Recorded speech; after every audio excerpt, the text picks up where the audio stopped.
The following is a presentation of Fox Sports. We are Fox Sports. We are Southwest.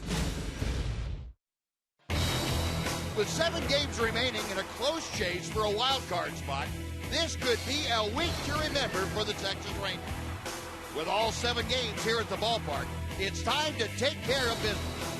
The season's final homestand begins with the Houston Astros, and your Rangers need to beat them as they have all season.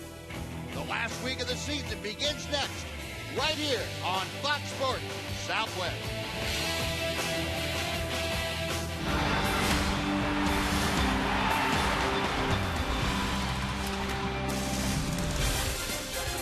It is a beautiful early fall evening here at Rangers Ballpark in Arlington. And your Rangers can't afford to fall any further in the standings. They trail by a game and a half in the wild card as they begin the next to last homestand of the year against the Houston Astros. I should say the whole series against the Astros. This is the last homestand, and we're glad to have you along. With Tom Grieve, I'm Steve Busby. The Rangers do indeed need to make up some ground. They need to get off the schneid here at home. They have a 7-game losing streak, and they're going to rely on Derek Holland tonight, Tom, to get them going in the right direction. You know, Buzz, we talked in the pregame show about a couple of the hitters need to stay hot. Really, everybody has to do their job, and it starts tonight with a starting pitcher. That's Derek Holland. He's coming off a pretty solid start in Tampa Bay. He got a no decision, gave up a couple of runs in 6 innings. Prior to that, he'd given up 17 runs in 13 innings. He needs to pitch more like he did in Tampa Bay tonight against Houston, because it really starts with his starting pitching. Everything falls into place after that. But when you look at these next 6 games, Buzz, it's everybody. Everybody's 7 games. Everybody's got to get the job done. You're right about that, and certainly the Rangers will rely on the veterans, and that means men like Adrian Beltre, they are hoping, can carry them through the final 7 games of the season. Rangers and Astros coming up next. Starting lineup and the first pitch right after this on Fox Sports Southwest.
Is brought to you by the Built Ford Tough sales event at your Texas Ford dealer.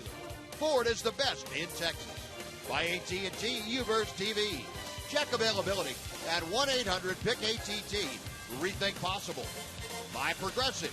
Visit Progressive.com today. And by Captain Phillips. In theaters October the 11th. Well, gorgeous night here at Rangers Ballpark in Arlington. The Rangers taking the field. Derek Holland leading them out. And before we get underway, let's head down to the field where Emily Jones is standing by. Em. Well, Buzz, as you know, the Rangers have seen their share of challenging stretches this season. They are in the midst of one right now, but they are hoping that they come home to some good vibes and a little love from the hometown crowd. Let's worry about what we got to do now. I mean, we've got 1 week, and we got to make sure this is that final week. We're going to ask the fans to be there, support us, do everything, and stay behind us. 'Cause, I mean, we need them just as bad as they want us to win it too. So we got to go out there and do everything together. Derek Holland with tonight's Geico quote of the game. And guys, as you mentioned, still everything in front of this team. They just need to put together a stretch of good baseball, hopefully capture one of those wild card spots, and then see what happens once they get in the tournament, so to speak. But definitely the feeling in the clubhouse today that everything's still very much within reach, guys.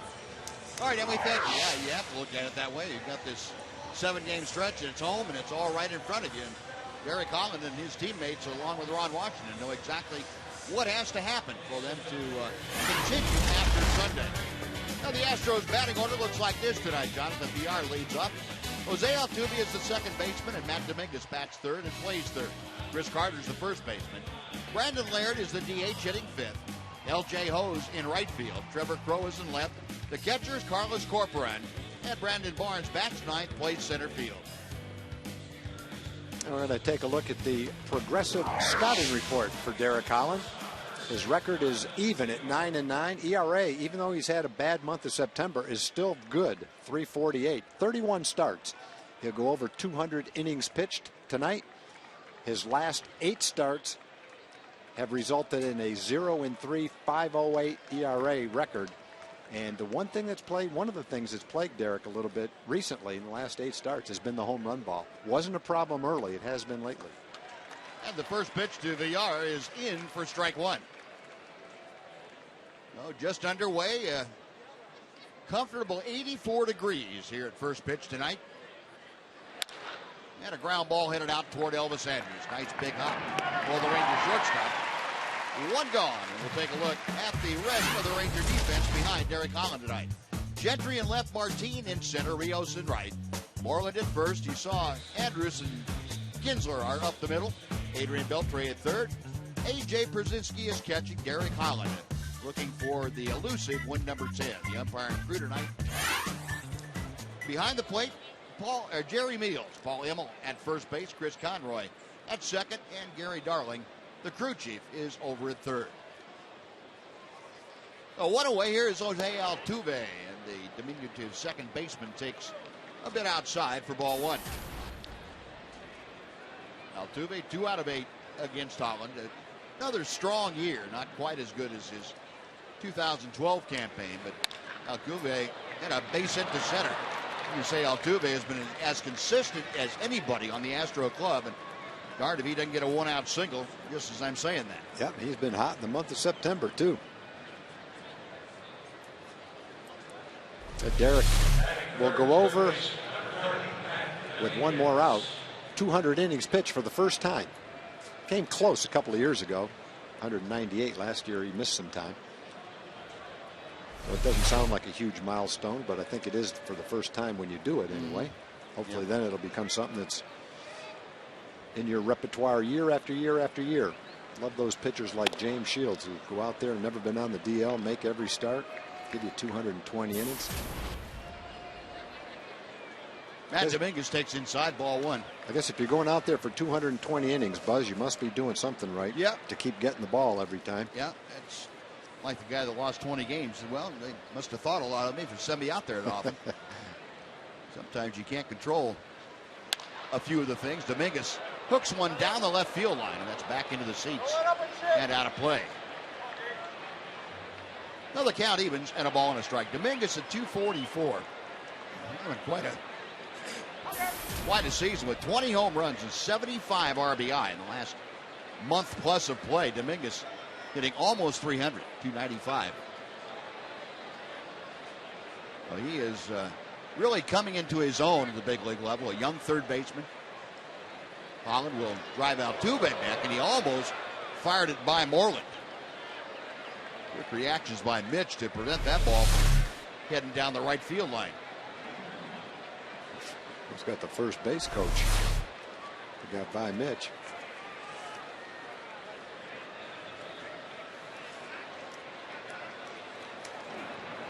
A little different move that time. Altuve, of course, a very good base stealer. Altuve with 35 stolen bases, but he's been caught 13 times. And the pitch to Dominguez is fouled back. 1-2 now. 20 home runs for Dominguez, second on the club to Chris Carter's 29. 75 RBI, also second. Carter has 79. Stolen base leaders, you see Altuve right down there in the number 5 slot behind a pair of Rangers, Elvis and Alex Rios. Off to the right goes that foul ball. The count remains 1-2. Elvis, a career high 40 swipes this year. And Alex Rios also establishing a new career best for himself. 1-2 to Dominguez as Holland sets. And again, a toss to first base.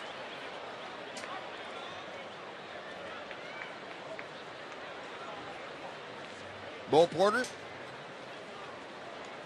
some would say a thankless job in managing a first-year club like the Astros, but Porter's done a very good job getting into play. Pitch in the dirt, the throw to second is in time. They get it. Altuve, a bit of a late break, and Brzezinski jumping on that in a hurry. Fired down to second, and it turns into a double play. A strikeout, and the catch of Altuve at second base. Happening in the books. No score with the Rangers coming up.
Come to bat. Their starting lineup is delivered by Chicken Express.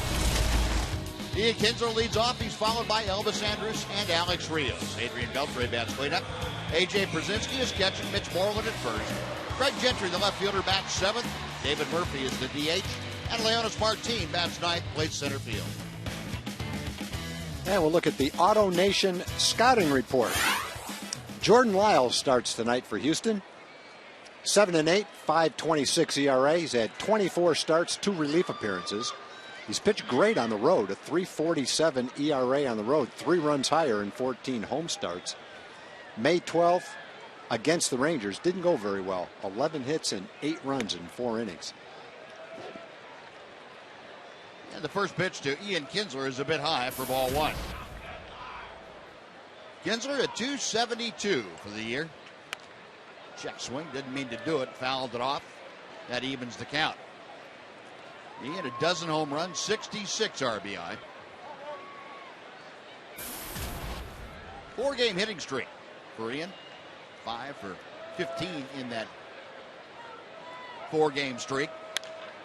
To the right side, Altuve can't get it. It's by him and into right field. I know one thing, Buzz. In the last 2 weeks, we've seen that ball turn into an out about 10 times. Yep. Opposing second basemen have been going to their left and taking base hits against a number of Ranger players. I thought Altuve was going to be able to get to that ball, but he couldn't quite reach it. And came up a little short. Surprisingly. Yeah. One of those balls finally goes through for a base hit. That's a good sign. I guess at 5'4", you're not going to come up tall. No. So, Kinsler aboard with the leadoff single. Now here's Elvis. And the pitch high for ball 1. Elvis at 270 now, and he is just 1 RBI behind Ian Kinsler. For the year, with 65 of them. Had good success against Jordan Lyles. Lyles set the 22-year-old to the plate. And Ian bluffed a move, and Elvis took the pitch inside. It's 2-0.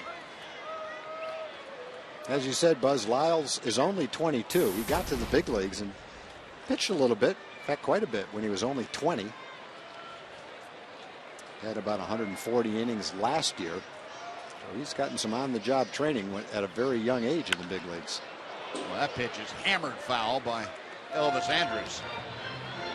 2-1. Pretty highly touted young pitcher. High pick in the draft.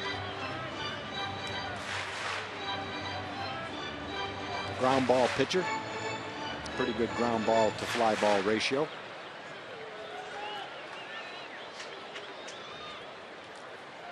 Has not pitched well against the Rangers. He's had 5 starts against the Rangers and hasn't won one yet. They haven't gone very well for the most part.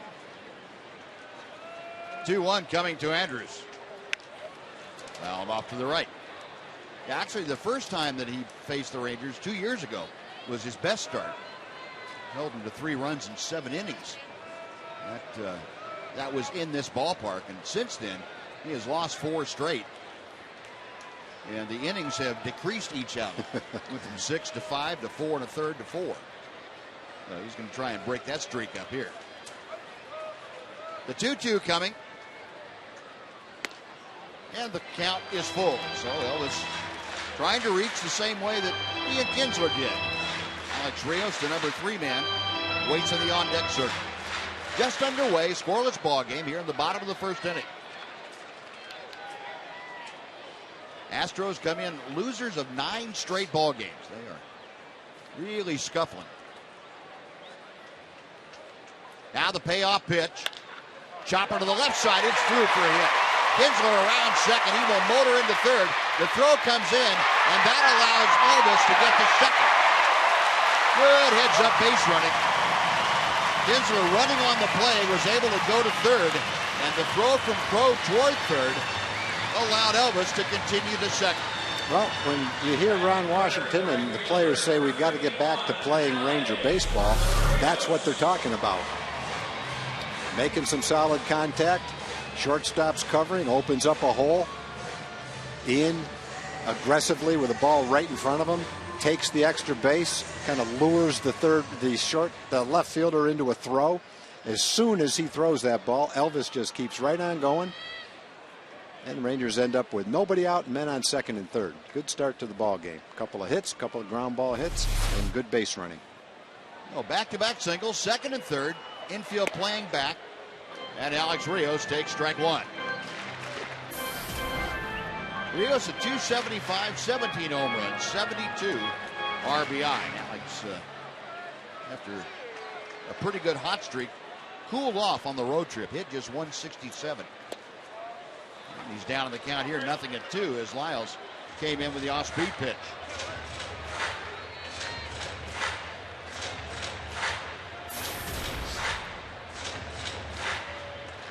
Alex, just 1 for his last 11 times to the plate. Lyles from the stretch. This is just off the outer edge. And it's 1-2. Rios on that just completed trip to Tampa Bay and Kansas City had a home run and drove into with just 5 for 30. Hard hit, a fair ball down the third baseline. Kinsler will score. Andrus right behind him. The ball caroms back toward the infield. Rios a big turn at second, but will hang on. And he does give the Rangers a very quick 2-0 lead. That's amazing what one day can do to an offense. Yesterday the Rangers couldn't score. Today they have 3 hitters and 2 runs already. That's the way you want to start out at home. Took a little bit off that pitch. Alex was out in front of it, but kept it fair right down the third baseline. Hit it hard, scored both runs.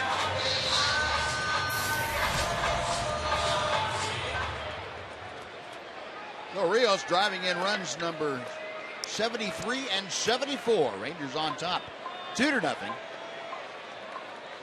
Still nobody out with Rios at second. Here's Adrian Beltre.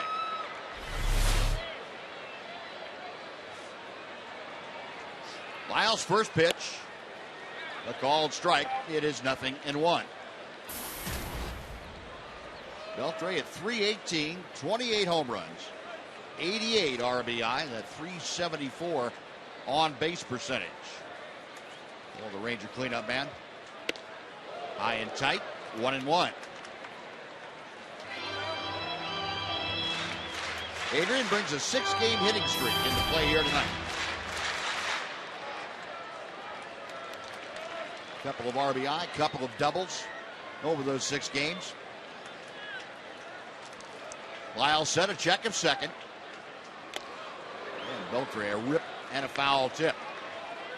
1-2.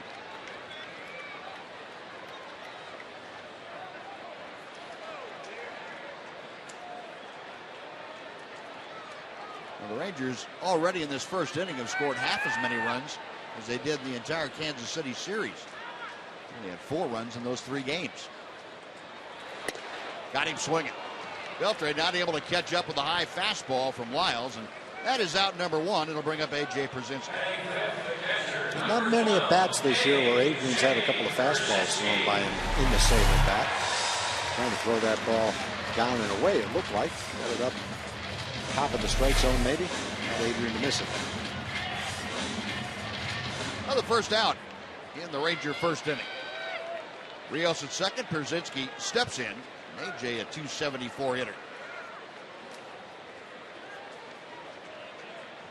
Corcoran now going to go through the series of signs. The pitch just off the outside corner. It is ball 1.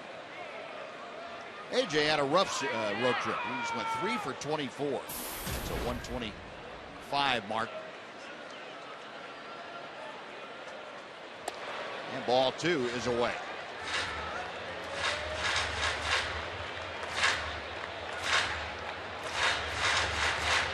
Lyles and Corcoran. Corcoran probably, you really want to pitch to Przinsky. I mean, you tried to throw 2 pitches off the outside corner and you haven't given me a real good shot at it. Are you a little timid about it? It's fine if you are. Just let me know. We don't waste any time. See AJ, one of the guys that scuffled in Kansas City a bit. 1 for 11. 2-0 pitch. Off speed, and Przinsky out in front.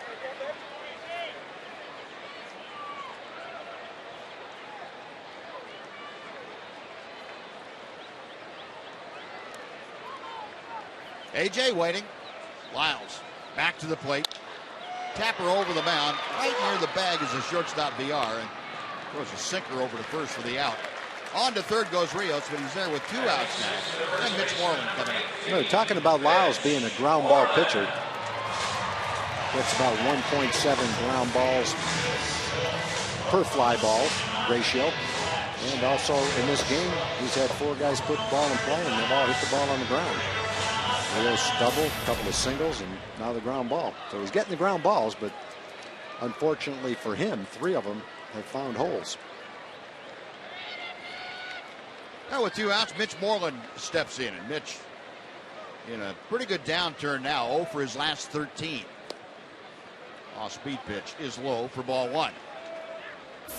Moreland overall, as you see the 0 for stats for him, 2 strikeouts in those 13 at-bats. .232 with 23 home runs and 58 driven in. I really thought it was going to carry over into Kansas City the way he swung the bat in Tampa Bay that toward the end of that series. He had that one game where he had 4 great at-bats. Nice, short, compact swing. Really pounded the ball. And the hope that everyone had was that, good, Mitch is feeling great. He's going to get hot for the last 10 days. So he's still got 7 games to go, and hopefully that'll happen for him. Outside, 2-1 the count. Well, it sure would help to have a guy down the bottom of the order like Mitch get hot. We know what kind of damage he can do, and Rangers have been unable to put things together top and bottom this year. It seems like they got a couple of guys heated up, and that'll be about it. Maybe spread out by a hitter or 2 in between. It's hard to put anything together consistently. 2-2 the count to Moreland. The Astros in a big shift around to the right. VR, the shortstop, almost right behind the bag at second, and playing out into medium deep right field is Jose Altuve. The 2-2 up the middle, but that's right where VR is. Recovers, throws, and gets it. Right into the teeth of the shift, and Mitch is the 3rd out. Rangers, though, put 2 on the board on 3 hits, and they lead 1 after 1. Rangers 2, Astros nothing on Fox Sports Southwest.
With which to work, and he'll face Chris Carter to start things off, and the big first baseman takes a fastball and strike 1.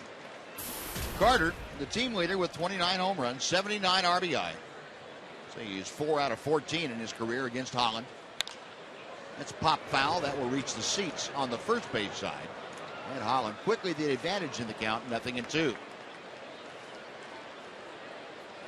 Carter at .226.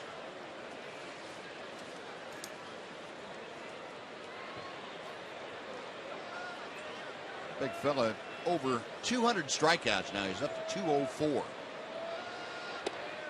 And that pitch just off the inside corner. It's 1-2.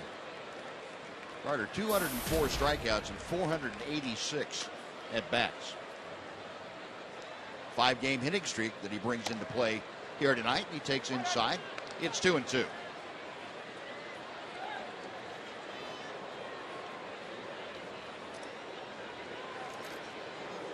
Highland working quickly back to the plate. And he goes from 0-2 to 3-2 to Carter. You see the strikeout leaders, 204 for Carter, and Chris Davis the next closest at 193. Payoff pitch, hit hard to Beltre, knocks it down, recovers, throws, and gets it. Adrian had no chance to get anywhere set to handle a different hop than what he got. He had to knock it down and recovered nicely. And with one out, let's welcome Jim Knox in. Jim? Oh, I appreciate it, Buzz. Here she is. Our Cracker girl is back. Cracker? Thank you. Oh, I appreciate that. There you go. You need that better than I do. Community Corner tonight. We're talking about on Saturday the Texas Rangers Just Keep Living program teamed up with volunteers of North Texas for a day of giving back to Culver Elementary in Dallas. They had a great day on Saturday. To find out more about the Texas Rangers Baseball Foundation, log on to texasrangers.com/foundation. It's chaos up here, Tom. Hey, I don't think that little girl's up here. I don't think she's going to eat that cracker after you touched it, Jim. Fly ball to center off the bat of Brandon Laird, and that falls into the glove of Leonis Martin. He's got to share his ice cream with you. Thank you. There you go, buddy. All right.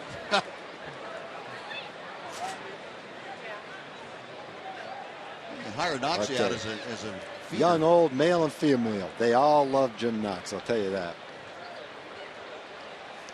L.J. Ho's now up there with the bases empty and 2 away. And Holland hits the inside corner with strike one.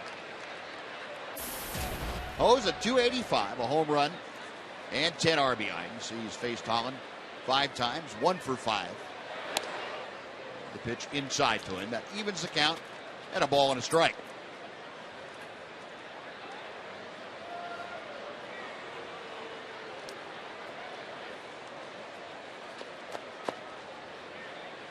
Garrett to the wide, the 1-1 pitch.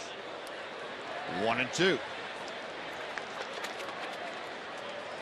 Now, one thing we noticed about Holland that's a little bit different tonight than what we saw in Tampa Bay, Tom, he's working a little more quickly between pitches. Got him swinging. Oh, boy. Second strikeout for Holland, who sends the Astros down 1-2-3. After 1.5, Rangers 2, Astros nothing. Fox Sports Southwest.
AT&T Twitter poll. Remember yesterday, we did the best defensive play in yesterday. How about the offensive side? First one is the walk-off home run, and Adrian Beltre hit off Michael Kahn of the Angels back on the 31st of July. You think that's the offensive play of the season? It's hashtag FS Walk-Off. And we will bring you a couple of more selections to choose from as we continue on here in the second inning. Go to Twitter and you can cast your ballot for the best offensive play of the Ranger season. Bottom third of the Ranger order. Craig Gentry starting things off against Jordan Lyles. 1-1 pitch from the right-hander, and he misses outside, 2-1. Well, Gentry got hotter than a firecracker on that road trip. He ended up hitting .571, going 8 for 14. Got a 4-hit game, a 3-hit game. Got a 3-game hitting streak coming into play tonight. Yeah, and he finds himself staying in the lineup, too. The numbers on that 3-game hitting streak. And a strike on the outside corner fills the count. So Gentry trying to get aboard to start off the Rangers' second. David Murphy, the DH tonight, waits in the on-deck circle. Lyles with the payoff pitch. Outside, ball 4. And Gentry with the leadoff walk. Well, the Rangers made something happen in the first inning with solid base running. Now they've got a fast man on to lead off the second inning. A decent opportunity for Craig here. Although in Houston, we saw the Houston catchers throw very well. Yeah. Castro's not playing right now. He's hurt. Now Corcoran threw the ball well, too. Rangers just left Kansas City. Salvador Perez was throwing the ball pretty well. He made about 4 or 5 perfect throws. He caught Martin and Andrus last 2 games up there. There goes Gentry. The pitch is swung on and missed. The throw to second is not in time. That was a pretty good throw. Oh, real good throw. Craig just outran that one. That was pure speed. Now Gentry with his 19th stolen base now in scoring position with nobody out.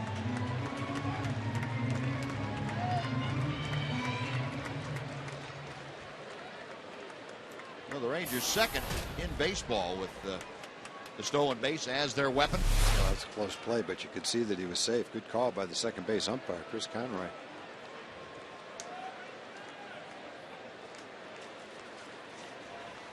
Rangers now with 136 team stolen bases. 0-1 pitch. And Murphy taps it foul.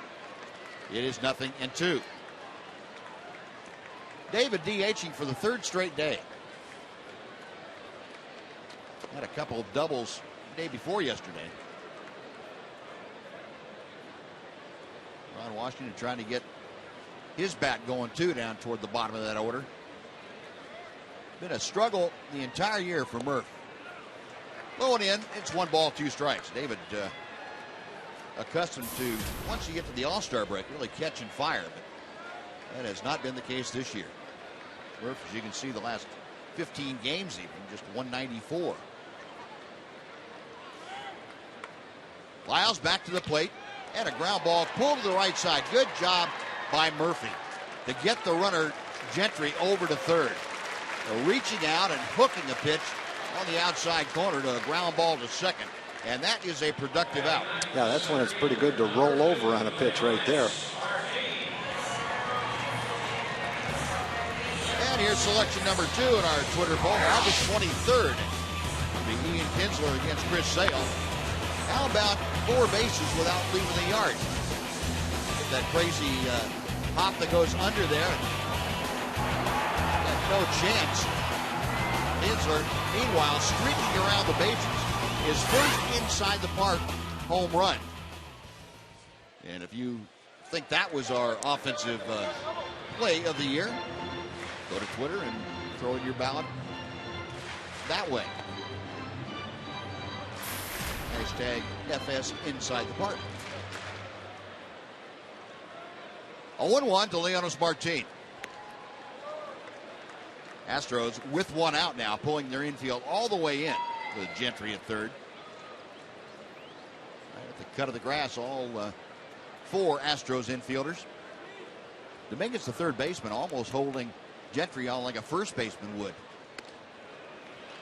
2-1. We saw the A's do that too. Yep. Donaldson doing that.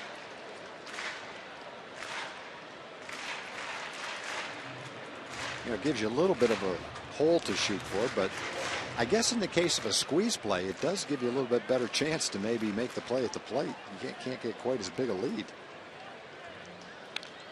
Foul back, and the count evens at 2-2.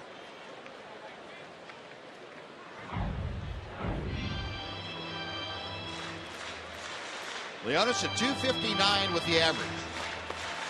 He got 8 home runs, 41 RBI.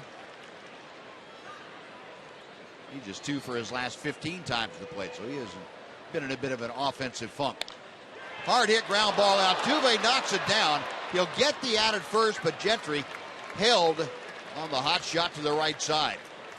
Well, he was not going on the contact play, and Altuve got leather on it. He was able to throw Martin out. That is out number 2. Yeah, Leonis waited on that off-speed pitch, curveball, pretty well, and hit it pretty well too. But Altuve, one step to his left in a dive, and he knocked it down and made the play.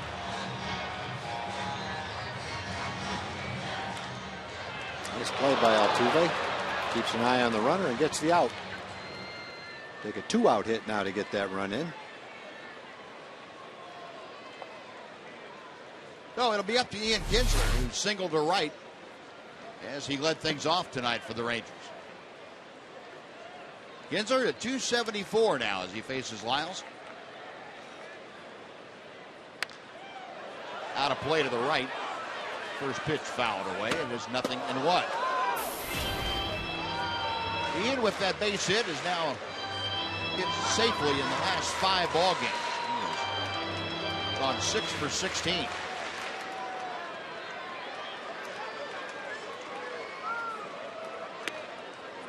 One ball, one strike. Rangers leading 2-0 here in the early going. They're trying to add to that lead with 2 outs here in the second.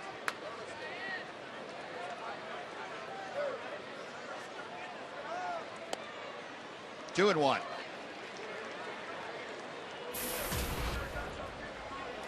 Ian having a good year with runners in scoring position. About 30 points higher than his overall average. Got Craig Gentry down there at third.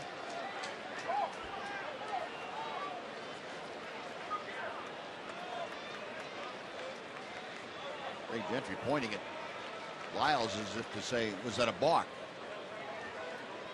Guess he got his answer. Yeah. Now the 2-1 coming. It's 3-1. So Lyles being very careful to Ian Kinsler. If he gets aboard, Elvis Andrus will follow.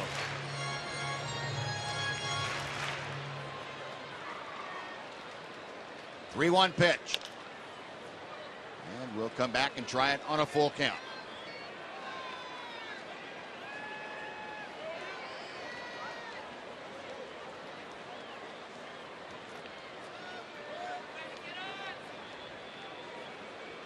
There you go. That's what you came to the ballpark for. Get that souvenir and the food.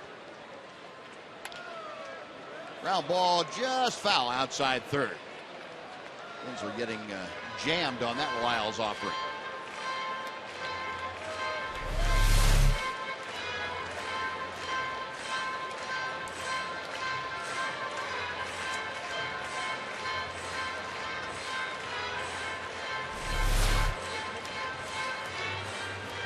Well, new baseball put in play. Kinsler back in the batter's box. Lyles studying the signs from Carlos Corporan. Another 3-2 pitch. Ball's hit well to center field. Barnes is going back. It's over his head. It's off the wall. In to score is Gentry.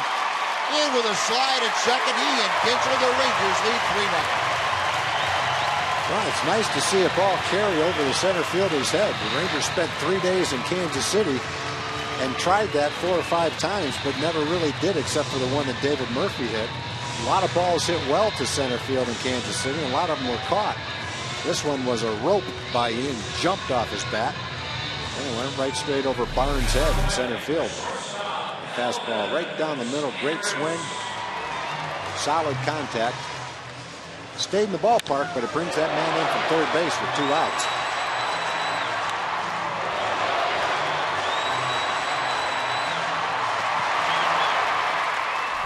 Doug Brocail out to the mound as Ian Kinsler stands at second after driving in his 67th run of the year. Now, nice to see the Rangers here at home get something good happening, too. It's that 7-game losing streak, the longest they have ever had here at Rangers Ballpark in Arlington. On Washington, just kind of, I guess, amazed, like all of us were, the lack of offense for the Rangers. Said it's got to break out of it sometime, and tonight, as he put it, why not? And so far, they've responded. 1 ball, no strike to Elvis. Andrews singled and scored the first inning. He takes a strike to even the count.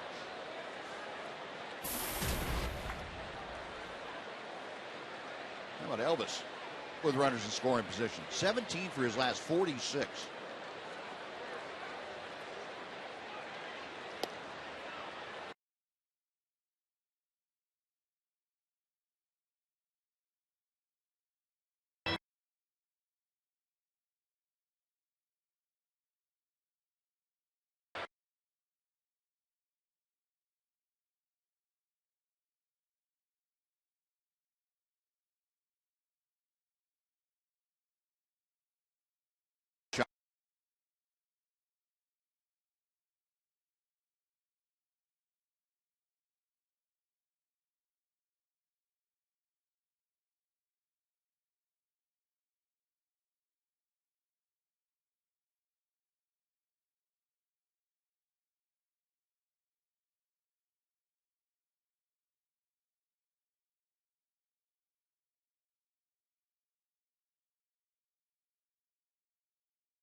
Sports Fan Express rolled in from the great city of Granbury, Texas. On board, why, it was Hal Schultz, family, friends, and a lot of people from Granbury celebrating a big night here at the ballpark.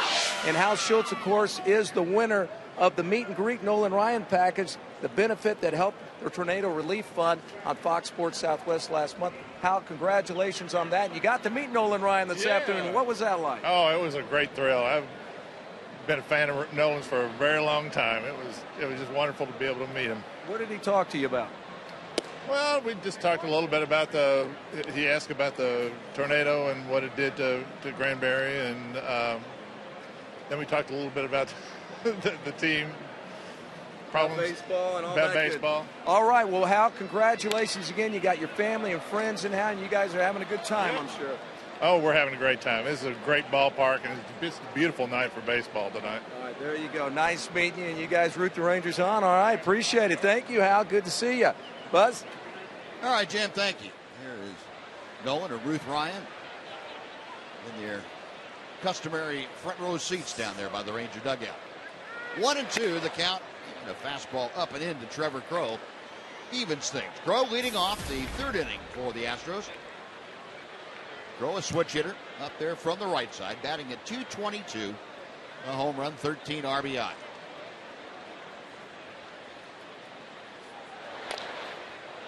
And that is fouled away. The count remains even.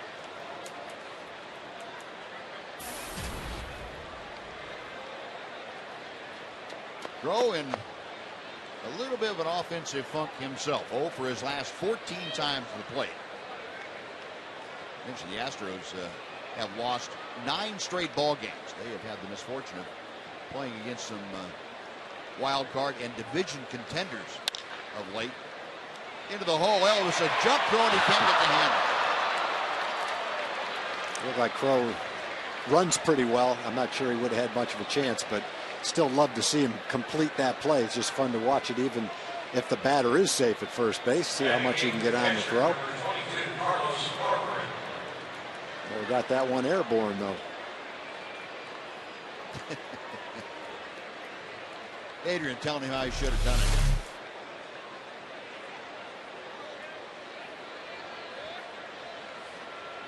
No, that is the second base hit of the night. Off of Derek Holland. Carlos Corporan now, the catcher, also a switch hitter, stands in. First pitch to him is well inside for ball 1. Corporan at .233 with 7 home runs and 20 RBI. See, he's been in 60 games with the Astros this year. As Tom told you, Jason Castro, their primary catcher, having a little injury problem right now. Fouled away to the right, and that evens the count, and a ball and a strike. Yeah, Castro is definitely one of their building blocks for the future. Young catcher in his mid-20s. Played some pretty good baseball against the Rangers this year, too. Did a great job behind the plate, swung the bat pretty well.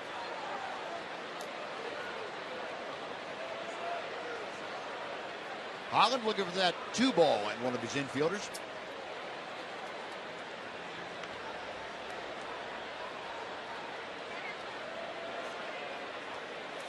Corporan checking with Dave Tremblay down there at third, the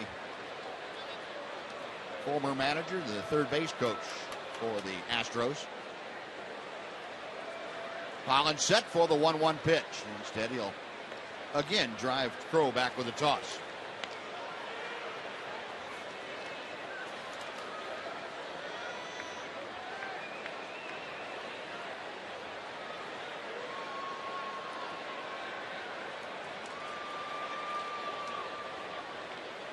One ball and 1 strike as Holland okays the sign.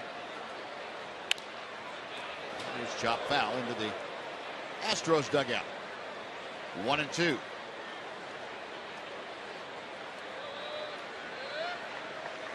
Corporan spent some time on the disabled list himself. He was activated on the 9th of September. He had a concussion that game that he was catching against the Rangers back in mid-August.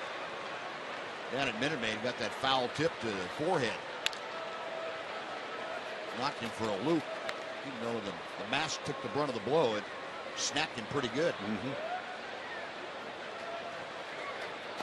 And it's good to see, too, all major sports now really paying attention to the after effects of concussions. Certainly baseball, with that 7-day concussion disabled list now, paying particular attention to instances like that. Looping drive down to left field. That's going to drop for a base hit. Crow will stop at second as Gentry gets the ball back in. I don't have any idea. That was some kind of swing to put that ball in play. So 2 on, nobody out. Let's take time here for a Mazda game break with Dana Larson. Dana? Batting ninth, center fielder number 2, Brandon Barnes.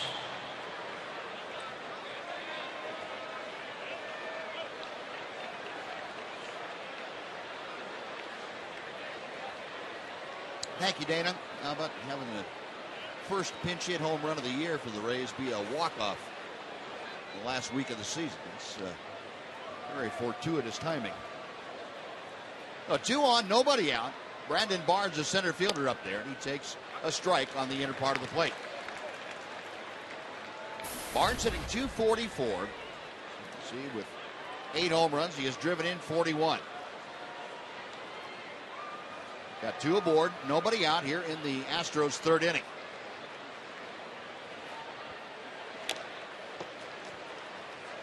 That evens the count.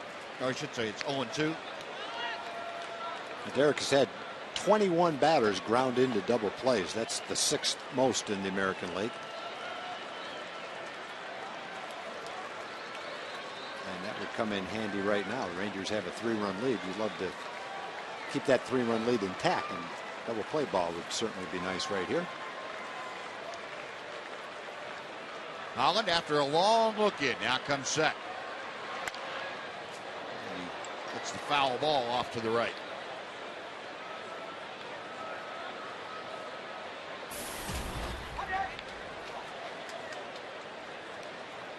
See, Barnes almost 100 points higher in his average against left-handers as opposed to against right-handed pitching. He's had 126 at-bats against left-handed pitching, too, so that's a pretty good sample size. Another 0-2 pitch is on the way. Good velocity, 95 miles an hour from Derek. Tried to get him to offer it that high fastball, a little bit out of the strike zone. Couldn't get him to do it, though. Bo Porter, Jose Altuve talking about situational hitting. Going inside, 2-2 the count.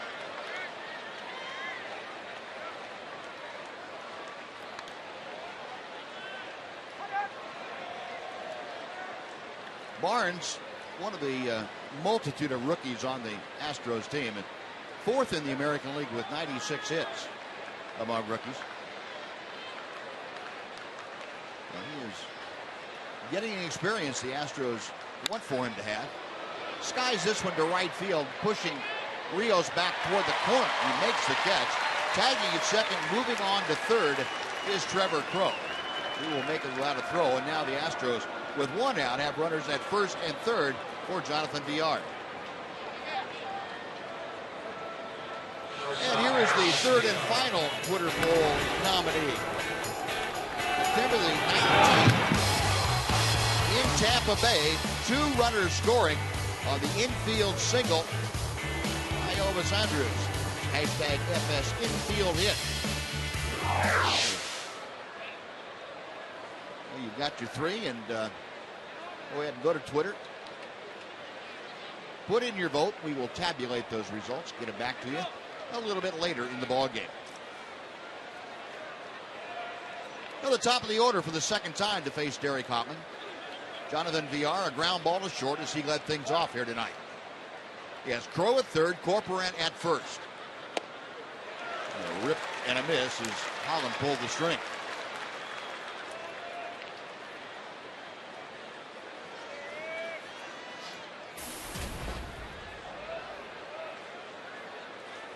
Villar checking with Dave Tremblay down there at 3rd.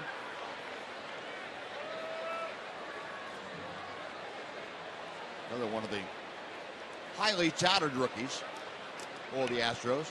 A butt tried to push that between 1st and 2nd and fouled it off. So the count moves to 0-2.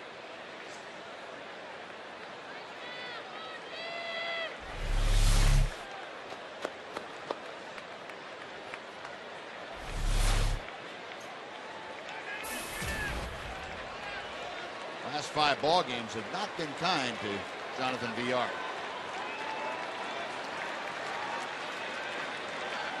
No balls, 2 strikes. Runners at the corners and Holland. trying to prevent any damage. Got him swinging. Changeup right there. Started him off with a changeup, and he finished him with a changeup. He tried to lay the bunt down, didn't get the bunt down, and then couldn't make contact with a man on third base in less than 2 outs. So big strikeout for Derek right there. I'm trying to get Altuve, good solid little hitter right here with 2 outs. Keep that man from scoring. Holland now with 3 strikeouts. And he'll go after Altuve, who had a base hit right back through the middle his first time up. Altuve now a .284 average as he faces Holland. And he goes after that first pitch and skies it to shallow left field, backing out. Elvis Andrus making the call and the catch. And that will do it. Leadoff singles start the inning, but Holland works around him. 2 left on a pair of hits after 2.5. Rangers 3, Astros nothing.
Fox Sports Southwest is brought to you by the Built Ford Tough Sales Event at your Texas Ford dealer.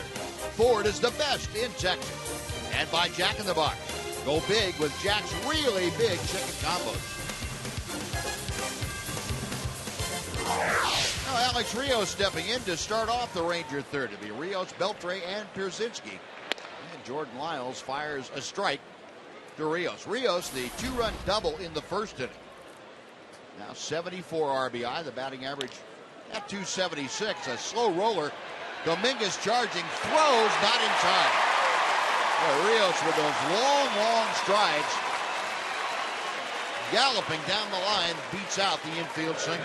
Dominguez makes that play pretty well. I've seen him do that a few times against the Rangers, and there's a lot of hitters he would have thrown out on that, but Alex is just not one of them. And out of the box pretty well. And turned on the speed and beat it out. Third straight inning, the Rangers have had their leadoff man on. Leadoff single ended up scoring in the first. Leadoff walk scored in the second. Oh, and Adrian Beltre has fouled one right straight down and got him on the left foot. He's asking Carlos Corcoran why you let him swing at that pitch like that. Corcoran told him that's what you're supposed to do with that pitch. Corcoran said, okay, I tell you what, I'm going to throw this one right down the middle. Don't swing at the next one. Yeah. Ooh, right off the knee, inside of the knee. One thing to get it off your foot. At least you got a shoe on. Not much protecting the inside of your knee, though. Well, he's back in there. And, you've seen him do that several times this year. Wow. 0-1 the count. There goes Rios, the pitch, a broken bat, ground ball, foul. Adrian doesn't have much of the bat left. It's kind of a big sticker that he's got left in his hand. The business end of the bat out there by past the mound.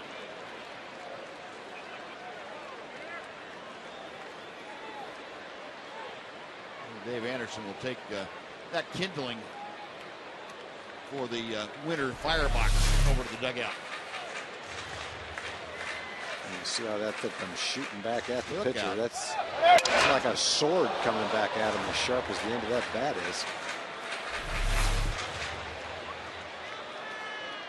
No, Rios back to first. 0-2 now, the count to Beltre.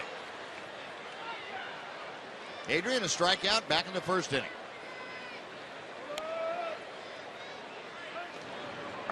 This time, Rios driven back by a toss from Lyles. 318, the average for Beltre after the 0 for 1.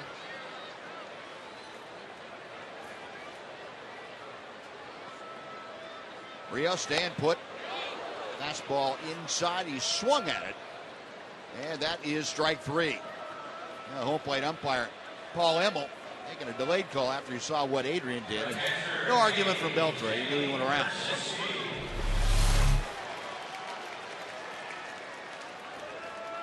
He just kind of ran that ball in on the fist, but as it turned out, the bat ends up going right through the strike zone. No, that is out number 1. And Rios now still at first. 1 out later, and brings up A.J. Przinsky. I think they're trying to throw him in right here. It looks like the catcher's set up behind him. Might be. Well, that's got to be pretty much the book on A.J. And as many times we've seen him get hit within an inch or two of that top hand, it's got to be pretty much where you want to throw it. Oh, and it went away. 1 ball, no strikes.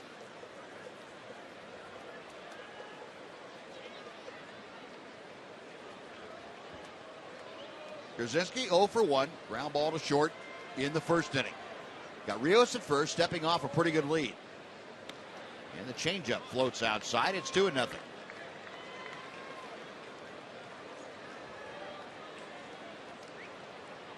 Rios, by the way, 39 stolen bases. So 1 more, and he's gotten to the 40 swipe plateau. Lyles drives him back.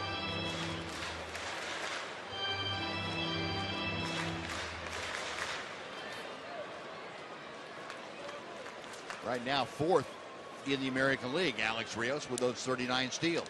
He's on the move. The pitch is grounded to the right side and through for a base hit. Well, Rios, after he located the ball, just continued on to third. And Przinsky's base hit puts runners at the corners for Mitch Moreland. Well, one thing the Rangers have been able to do in this ballgame is find some holes. The one ball that's been pounded in the air was Ian's RBI double in the second. Other than that, most of the ground balls have just been seeing eye ground balls that have found holes. So it's nice to see the tide turning a little bit in that regard.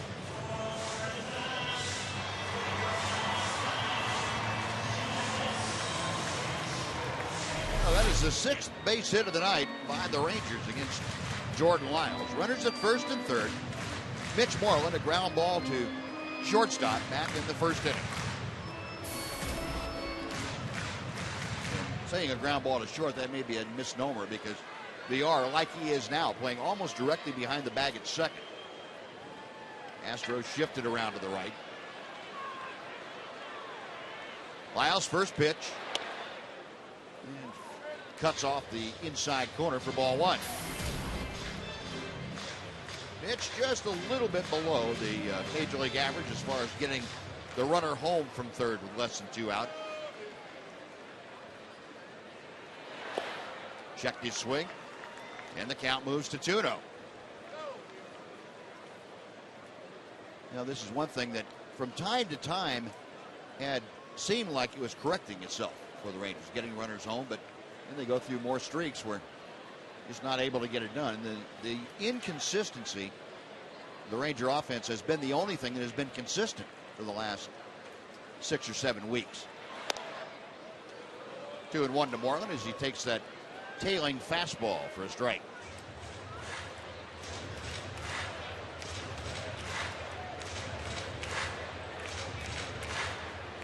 Mitch hitting at .232. Rios the runner at third. Brzezinski at first. Lyles back to the plate. Now 3-1. Lyles working himself into a little bit of a deeper hole. He's got Moreland at the plate. Craig Gentry, the number 7 hitter, waits in the on-deck circle.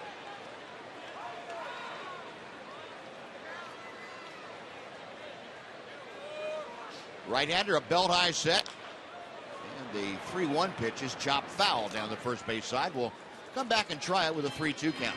Got 3 birthdays today, Buzz. Alan Cherry from Aubrey, Texas is 92. Ruth Sims from Pampa is 91. And Cecil Vanderbilt from North Richland Hills, 93 years old today. Happy birthday, Alan, Ruth, and Cecil.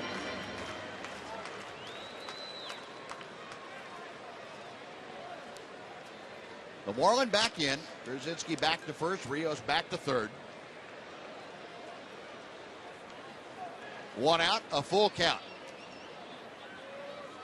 Now time call.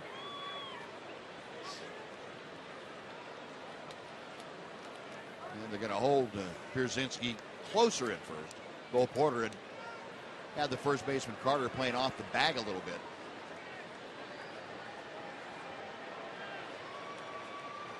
Now the payoff pitch on the way. High and outside, ball 4. So the walk to Moreland, that loads him up for Craig Gentry. And let's go down to the field. Emily Jones standing by him. Well, Buzz, you guys were talking about the head-scratching inconsistency of this offense of late. Ron Washington says, bottom line, if this team wants to play into October, it's got to be corrected. You know, we're going to be ready to do our job, and we know what's ahead of us. But once again, once we get between those lines, we have to execute, and we have to do whatever it takes to put runs on the board. It's going to keep coming down to runs. We're not going to get away from that. Yeah, apparently you need to score runs to win baseball games. I went back all the way through the history books. I didn't find a single game that a team won scoring no runs. So right now, the Rangers in much better shape than they have been the last couple nights, huh? Yeah, Craig Gentry, a fly ball shallow center. And the throw's coming into shortstop as Rios tagged and then bluffed to move to the plate and stopped. Well, with Rios' speed, he got to go on that ball. He wasn't even going to throw that ball home. Oh, my goodness. Now, Alex, who was shot down in yesterday's ball game, trying to go from second to third on a fly ball to left, playing it very safe here and not able to advance. That is out number 2. Yeah, that wasn't a very deep fly ball, and if it's Leonis Martin out in center field, that's one thing. But you got to force the issue on that one. Not sure exactly whether Gary held him up or whether he decided he couldn't go, but in any event, that was a run that didn't score, that should have scored. It's not a deep fly ball. You just assume the throw's coming home, but he didn't even think about throwing it home. He threw it to third. 1-0 pitch to Murphy. That's in the dirt, and Corcoran has to block that.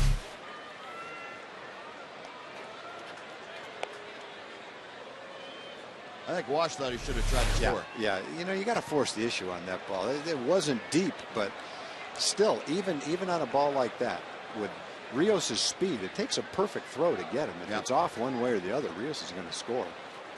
Now let's see if Murph can pick him up. 2-0 pitch. Foul straight back and out of play. Well, he did get man home in the second inning from third with 1 out. Didn't matter, though. Ian ripped one off the center field wall to drive him in. Let's see if David can do the same thing right here.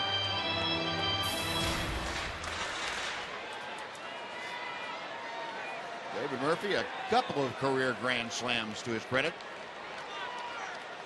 2 balls, 1 strike the count as Lyles studying the signs from Corcoran and taking a little too long for the liking of David Murphy.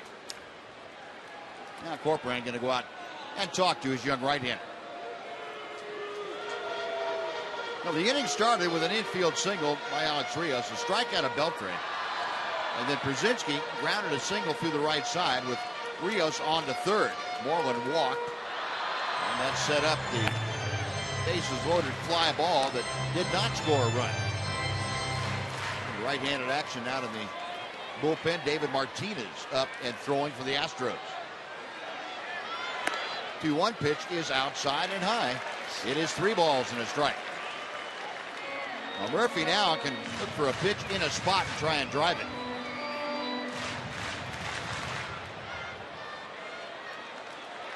Outside, ball 4. Murphy draws the 2-out walk that forces in Alex Rios, and the Rangers lead 4-0. Well, for the second straight inning, run scored anyway. Yeah, I think if you're a little bit surprised that he didn't try to score, if he did try to score, I think if you're Bo Porter, you would have been a little bit surprised that your center fielder didn't try to throw him out. Yeah. Instead of throwing the ball to third base. Doug Bocale out there to have a chat with his battery, plus the shortstop BR. Trying to give his 22-year-old something to calm him down, get him back in the strike zone. Well, folks, tomorrow's the last game of the season to take advantage of half-price seats in the upper reserve, upper box, Lexus Club Terrace, and lower reserve seating sections. Go to TexasRangers.com/specials and use the online coupon code Ozarka.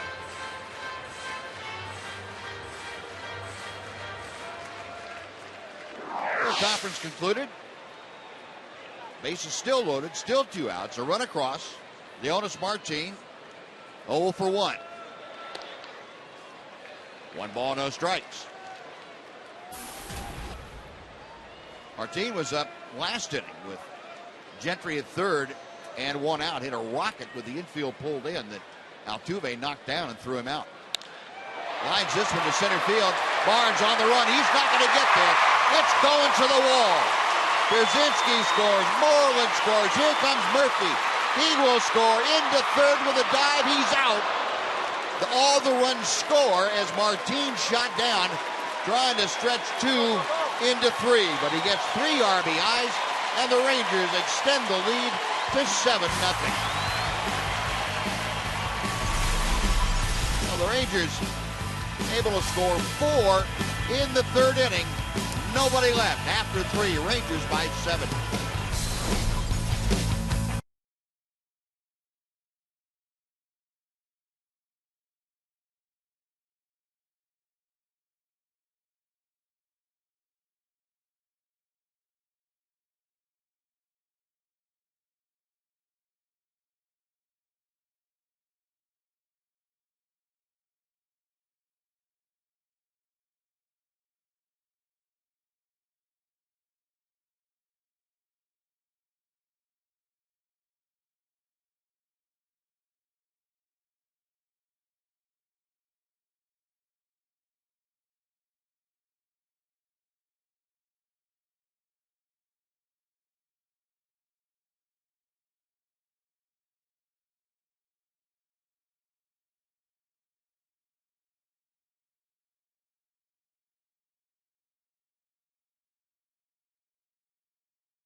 Rangers over the Astros 7-0, and a buzz. And Tom, look, we have here a special guest, recording artist. This is Tracy Lawrence. Got to sing the national anthem. What brought you to town, Tracy? You know, I'm just passing through doing some media this week. I've got a new album that's been out about a month, so we were doing some television programs this morning, doing a little bit more tomorrow, and then I'm heading down to Florida for a couple of days, so I'm just working shows right now. And you're a big baseball fan. You said you were talking briefly, and you said you used to schedule, I guess, concerts around baseball games, where to go see? We have. we've done a lot of them. You know, I've actually got to hit a lot of the beautiful ballparks around the country.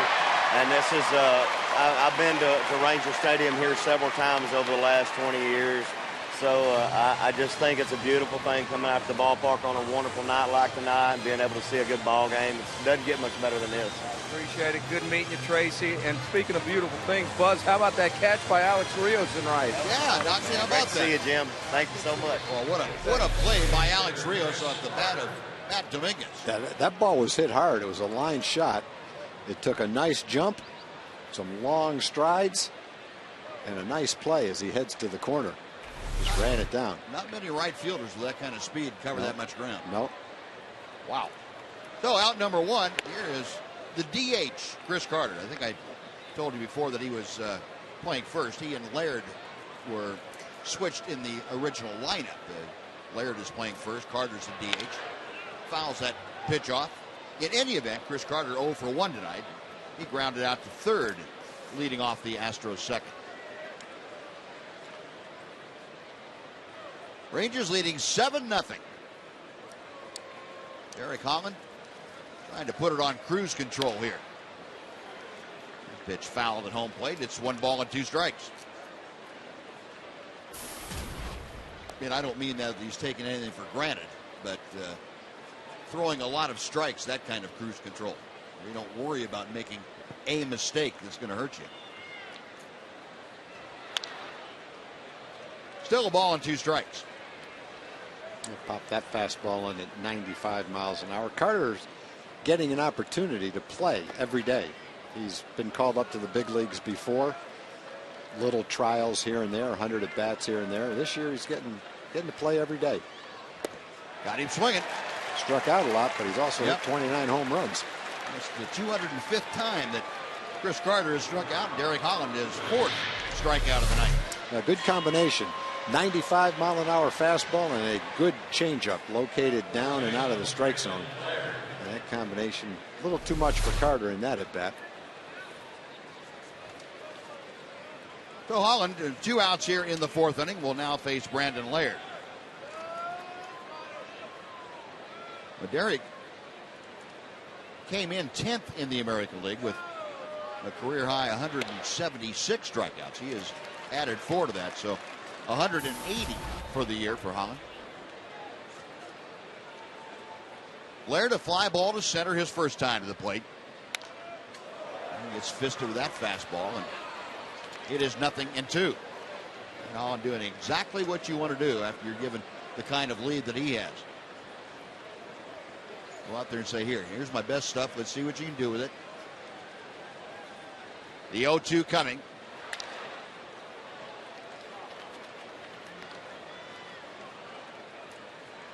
Laird hitting at 182. See, in the last 6 ball games, Brandon Laird has not fared very well. Just 1 for 11 with 4 strikeouts. Out of play down the right side.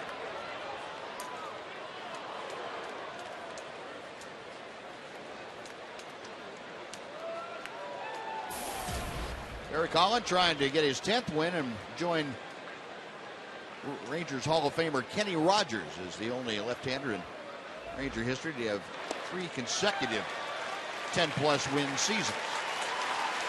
Another strikeout. Holland has 5 after 4 innings. Astros down in order, 7-0 Rangers.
10 o'clock, right here on Fox Sports Southwest for Chevy Hometown Kids. It's not about the score, it's about the experience.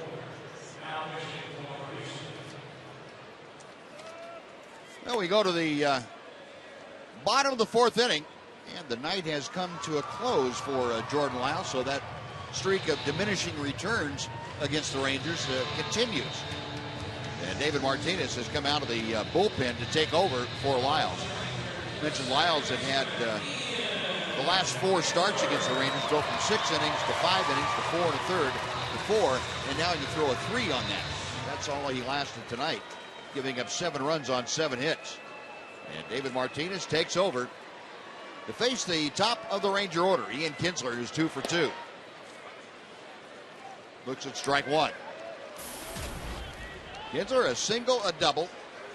Drove in his 67th run of the year in the second. He chops one on 2 big hops to third. Dominguez a high throw, and Laird cannot come down with it. Takes 1 hop and into the first row. And Matt Dominguez, very kind of nonchalant toss over to first, just sailed on it. Yeah, and we've seen Dominguez play some pretty solid defense at third base. It's obviously a pretty easy play for him. Catches it on a hop, fires it over the first baseman's head, and for the 4th straight inning, the Rangers have a leadoff man on. That'll be a 2-base error on Matt Dominguez. They needed Carter playing first base. Yeah, he would have been tall enough to maybe keep that from going past. Astros not having a real good year defensively. Anyway, that's their 118th error. They are 14th in the American League coming in. That, for right now anyway, is the most in the American League. 118 errors. Here's Elvis. Takes outside for ball 1. Anders, a single, a run scored in the first inning. Last time up, he lined out to center field.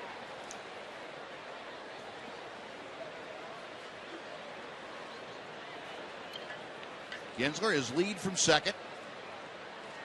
Martinez checks him and misses high.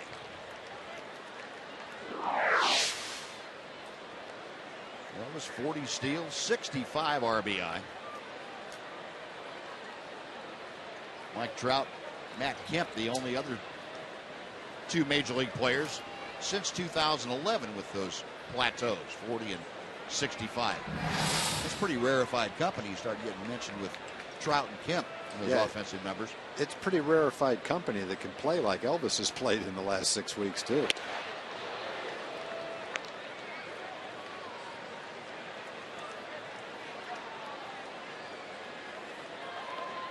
Two balls and a strike.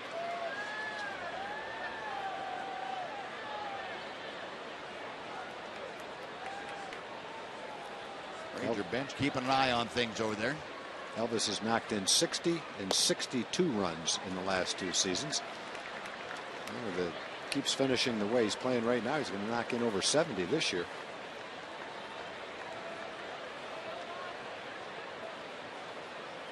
Three balls, 1 strike to count. Martinez sets a check of second.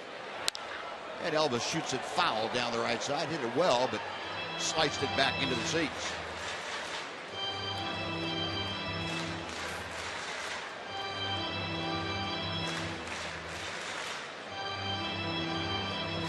Elvis facing David Martinez, second pitcher that Bo Porter has used tonight. Martinez is 6'2", about 225, out of Venezuela. And the 3-2. Up the middle, into center field, a base hit. Kinsler being waved around third. Here comes the throw from Barnes. It's cut off, and they've got Elvis hung up. Altuve running into second, and he will make the tag for the out. Elvis got caught rounding first too far, but he had driven home Ian Kinsler, and the Rangers now lead 8-0. Well, as an outfielder, you go for the runner, but if you hit the cutoff man, then you've got a chance to get the next runner. Rangers, almost every time they get the chance, if the throw comes to the plate, they take the next base. This time, the cutoff man knows that they can't throw the runner out. The throw was a solid throw, hit the cutoff man, and at least they get an out.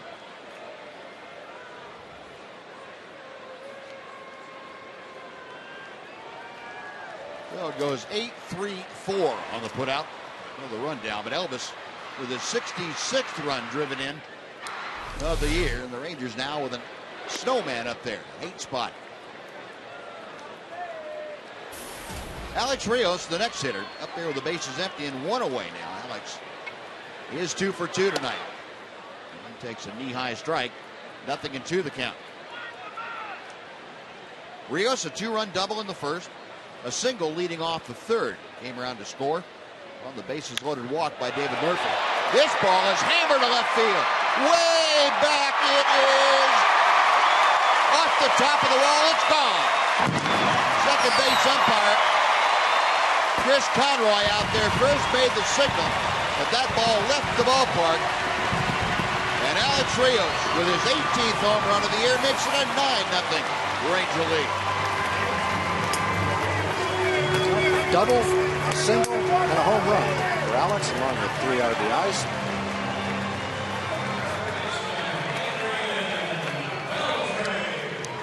Haven't seen an outburst like this for a while. It's very nice to watch.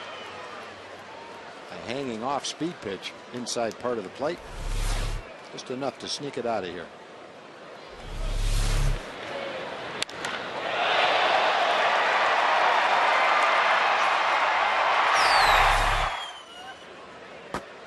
That is the first home run the Rangers have hit in this ballpark in the last 8 ball games. Wow. See that ball bounding off that back wall coming back onto the field. And Beltre high in the air but out of play down the right side. And the count moves to 1-2. Adrian, the lone Ranger that has not been on base tonight. He has struck out both times. He goes after a high Martinez pitch and fouls it away.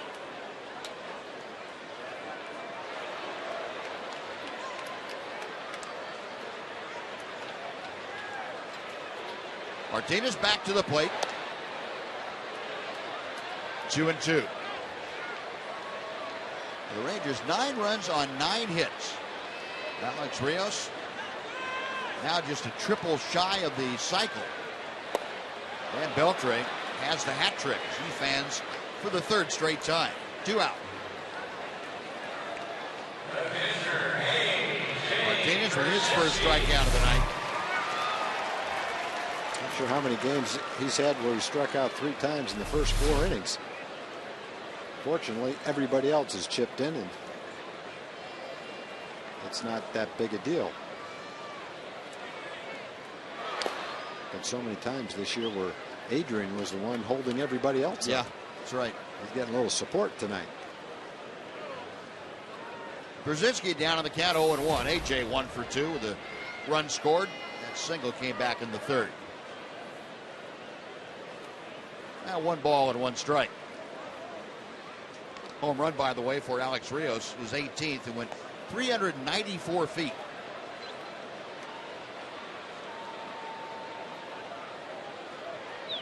One. Now 2-1.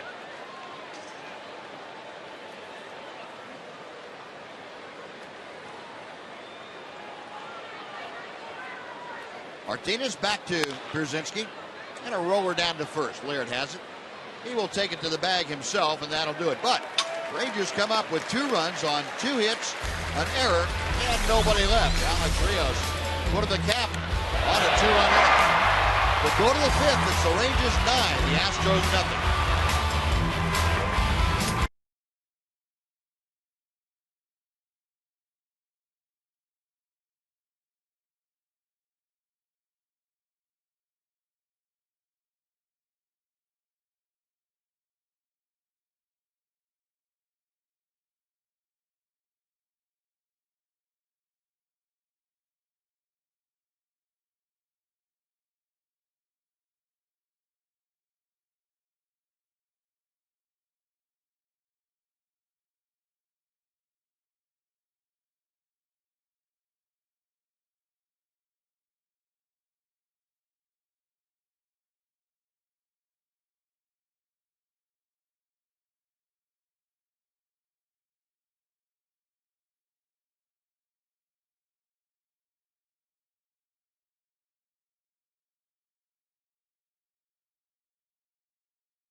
Nice to see, and a 9-0 lead for the Rangers and for Derek Holland. Everybody in the ballpark's happy. A little ticklish. Normally, Mark McLemore would be up here, but we got this guy off the street somewhere out here. Yeah, it's good to be with you guys. Malcolm Johnson, we're going to make a star out of Malcolm tonight. That's Malcolm in the middle. Yeah, that's right. Malcolm, interesting. Be interested. Hey. I get bailed out. You know what happened? You know what happened to Wally Pipp, don't you? I'm going to let Mac take that one. He's coming. Malcolm's a nice guy. He's going to give Mac a second chance. I thought maybe Mac couldn't play with a lead. Now L.J. HOU is leading things off, and he's down to the count of 1-2 strikes. Holland's next pitch, and that's low. It's 2-2. Joining us, Mark McLemore. Knew he'd get in. Yeah. Well, Malcolm wanted an audition, so I said, hey, jump in there for me. Let me see what you can do. He did a pretty good job. What happened was Malcolm was comfortable right here. Mac wasn't too comfortable doing the audio up here. That was the problem. He didn't know where the buttons were. And call strike 3. Holland. That's his 3rd consecutive strikeout. HOU's caught window shopping on that one. And that is 6 strikeouts now for the Ranger left-hander. Well, he's pumping in some strikes, quality strikes. Good location, great velocity with his fastball tonight. Consistently 94, 95. That was almost right down the middle of the plate. Got him looking. I'm not really sure what L.J. HOU was looking for, but maybe a changeup. Yeah, it could have been. Could have been. Another unhittable pitch. 1 ball, no strikes to Trevor Crowe, who had an infield single his first time to the plate. No, that always seemed to bother me, though. When you've got a guy that can throw 94, 95, and the hitter looks for a changeup, I wasn't that good. Yeah, and I'm not suggesting that's what he was doing. I think he just threw it right by him. But yeah, if you go up there looking for a changeup, you're going to hit about 150 if that's what you're looking for all year long. Well, you won't do it very often, I don't think. You won't be in a position to do it very often. Skip will say, "You're down playing for Bobby Jones." That's right. We got a spot for you down. Go look for that changeup down in Round Rock. 2-1. The pitch is high. 3 balls and a strike to Crowe.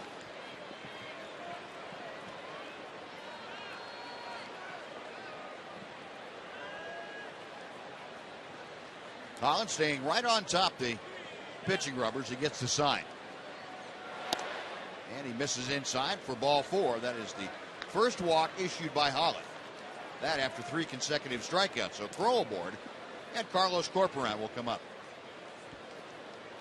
Mac, I guess it never ceases to amaze me how quickly this game can turn around for you. Yesterday, the Rangers couldn't score a run to save their lives. Today, they can't help but score runs. It's amazing. This is a very humbling game. And if you haven't played it, it will get you. It doesn't matter who you are, how great you are.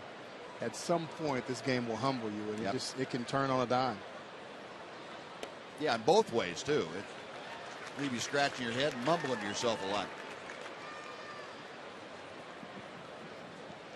Corporan had a looping single to left field his first time. That was back in the 3rd inning.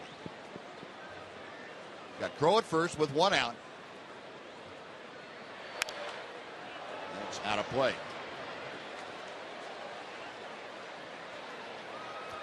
It was kind of an odd road trip for the Rangers. It's been an odd last 2 months of the season anyway, but alternating wins and losses. And it seemed like they alternated playing well and almost playing well, but never getting over the hump in the games they lost.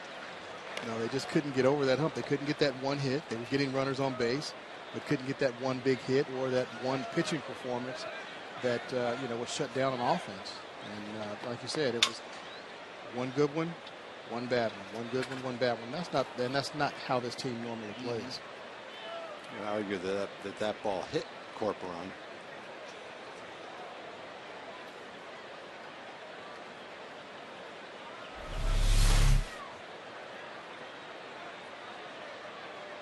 Sometimes it hits the bottom of the knob right there. It's tough tough to tell. It's impossible for an umpire. The only thing you can say is if that fastball hit his finger, there might have been a little bit more of a reaction than there was. Looked like it hit the knob. In any event, it's no balls and 2 strikes. In the air to center field, that'll chase Leonis Martin back a bit, but he camps underneath it in the alley, makes the grab back to first. Goes Crow. There are now 2 outs.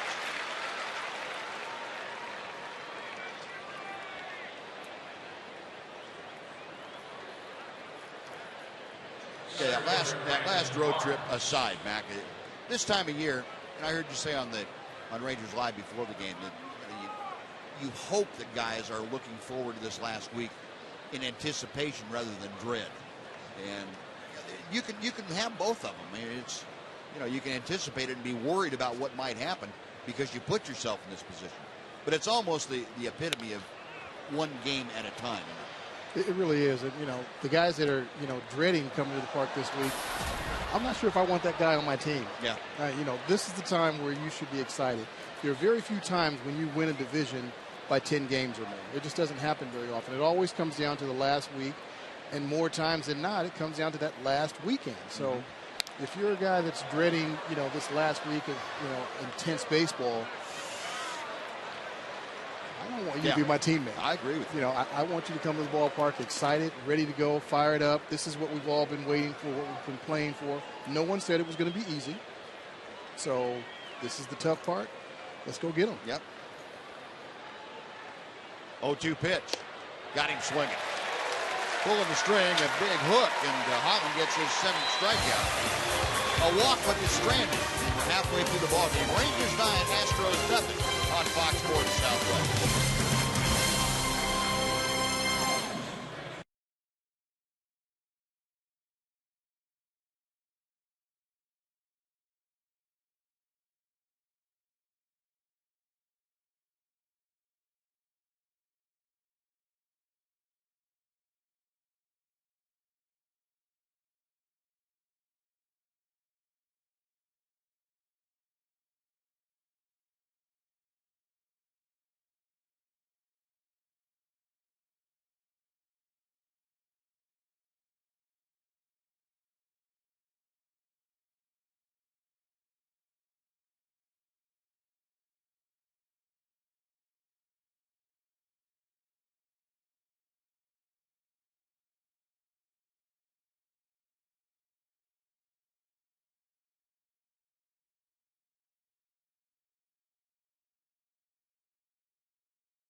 To you, the starters are Brad Peacock with his 5-5 record going for the Astros, and Yu Darvish, who has had great success against the Astros, is 13-9, and of course Yu almost a perfecto and took a no-hitter deep into the ball game against the Astros. Big strikeout games, perfect setup for Yu Darvish, for him to help this ball club, his Ranger ball club, continue their dominance here tomorrow night.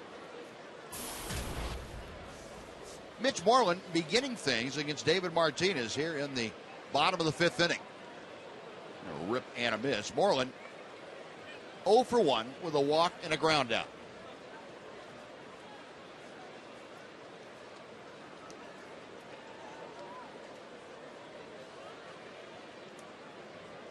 Martinez back to the plate, and Moreland hits one toward right center. Now Altuve, a jump throw Not in time as Moreland able to leg it out. Now there's a case where the shift played against you because that was a ground ball right at where a second baseman would normally be. Pretty tough to throw anybody out from that far out if you've got to go one way or the other. Altuve has to go pretty far to his right. That's a pretty nice play, though. Mac, did they throw shifts like that back when, not that you played that long ago, but back in the day? You weren't quite back as far as Buzz and me, but 10 years ago, 15 years ago, did you guys have those kind of shifts? Yeah, we did. We did a shift like that with Barry Bonds. A lot of teams did that with Mickey Tettleton. So there were a few guys we did it with. Let's see, not McGuire, not Canseco, but Dave Parker. I remember we did a shift like that with Dave Parker. If you're playing second way out there, are you comfortable if the ball's hit you, or does it feel weird? For me, playing out there, I loved it, especially Ken Herbeck. We did it against him. I loved it because if he hit the ball to me, especially in the dome on that turf, sometimes I'd want to get out of the way. So yes, I felt very comfortable playing that deep against those guys. Obviously, that's a tough play for Altuve there, but against certain big left-handed hitters, we did it against them. I had no issues with it. Right. You got to be a little careful though on natural grass, don't you? That the lip of the outfield grass doesn't get in your way if you're playing behind it. It's not so much the lip; it's just if it's a ground ball, let it get past the lip because you're so far back. If it hits the lip, it's still going to get to its normal roll. But as that grass is chopping it down, you've got to come get it because even though that guy's not very fast, when you're playing back, 130, 140 feet, right? You've got to get it, and it's almost as though you're at shortstop. You can't bobble it, you can't stutter step. You've got to come up clean and fire a strike. Murphy a drive to right center. That is in for a hit. Moreland around second will motor to third. And the Rangers once again starting to play first and third here tonight. Runners at the corners for Leonis Martin as Murphy has his first hit of the evening.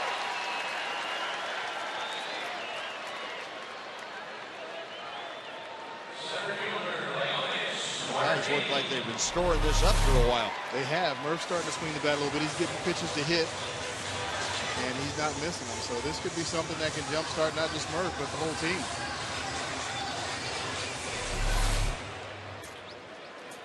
Oh, 11 hits now for the Rangers tonight. Leonis Martin has one of those hits. He had a bases clearing double in the third inning. The base is full, and he wrapped one to the wall in right center and then was thrown out trying to stretch a double into a triple. But 3 RBI on the play, 44 now driven in for Martin. He's got Moreland at third base, Murphy at first, and just one out here in the bottom of the fifth.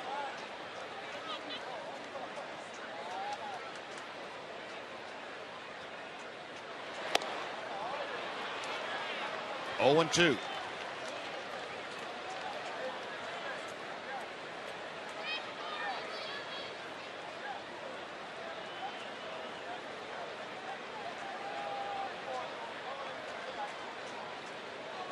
Leonis after that double, the batting average right at 260 now.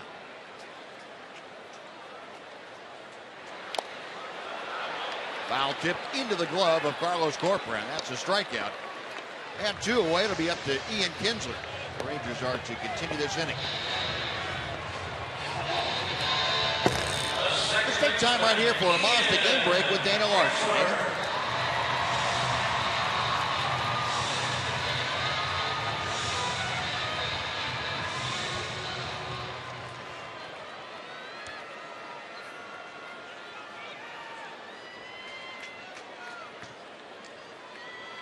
All right, Dana.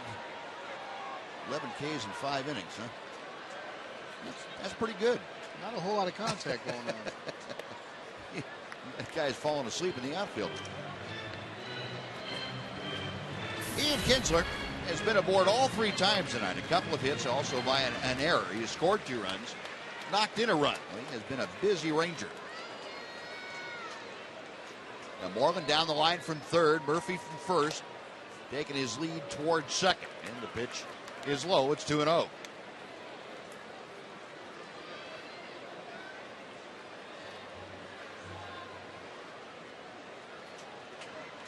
Martinez okays the sign. And Kinsler rips one to third. Dominguez goes the short way. That'll do it. So the Rangers don't score. They strand two on a couple of hits. Mac, thanks for joining us. We appreciate it. We'll look forward to hearing you after the ball game on Rangers Live. 9-0.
Is brought to you by the all-new Mazda 6. When you change everything, you change everything. The Rangers have changed everything, their fortunes included. 9-0. Rangers on top. Jonathan Villar starting things off against Derek Holland, a swinging strike one. Villar has struck out and grounded out tonight. Holland has allowed just the 3 base hits, 2 of them coming in this third inning. Walked 1, struck out 7. 1 ball, 1 strike.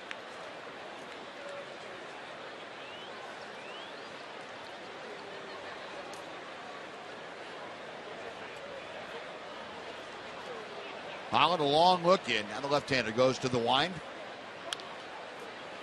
He got away with a hanging breaking ball, but when you're ahead 9-0, you don't really worry about that too much.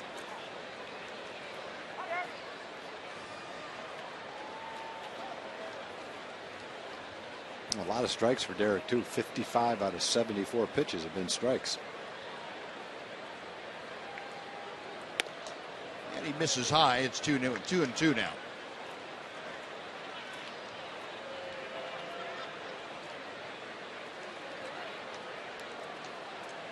Villar, switch hitter, hitting a leadoff spot. Holland winds, and the 2-2 to him. Loop to left field. Gentry is playing deep, coming on. He slides and makes the catch. Oh, Craig Gentry, great closing speed. And he was able to pick that right off the top of the grass. Yeah, it didn't look like that was going to be caught off the bat. It looked like a little looper that Craig would stop and catch on a hop. But his blazing speed allows him to come in and pick that ball right off the ground. Great camera shot. Ball stays in the glove. 1 out. Nice play. And with concentration on the eyes, with his eyes. And Altuve now shoots one down the right field side on the first pitch. And he's out. Off the railing. that would count in highlight, wouldn't it? That's a pretty nice play there.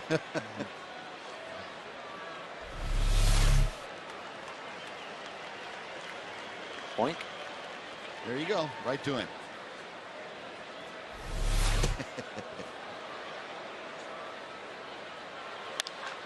And the next pitch, rifle to center field. Leonis Martin going back, now has to put the brakes on. He almost overran it.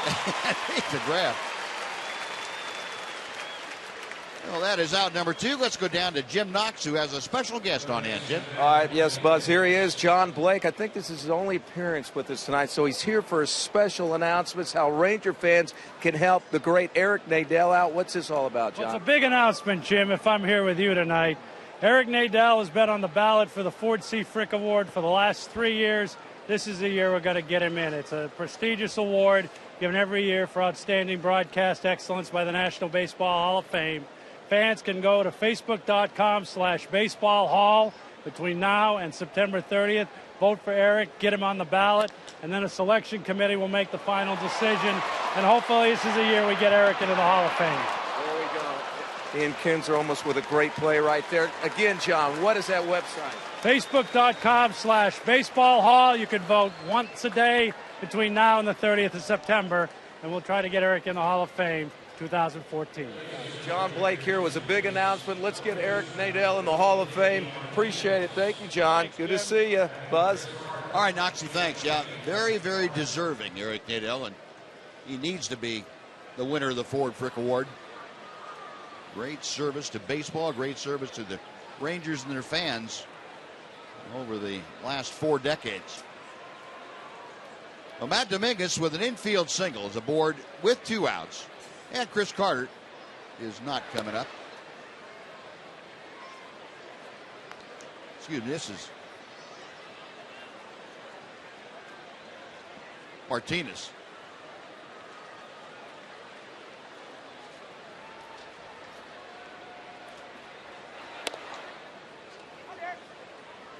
And J.D. Martinez handling the at-bat. 252 is the average. 7 home runs, 36 driven in. It's fouled off the screen, and the count moves to 2-1.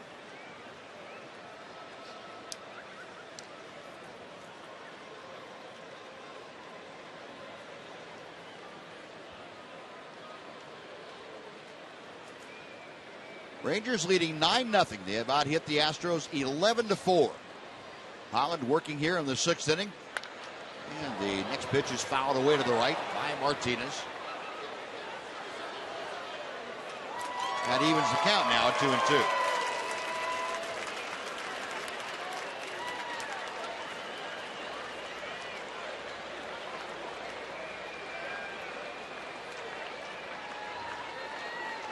Brzezinski flashing the sign out.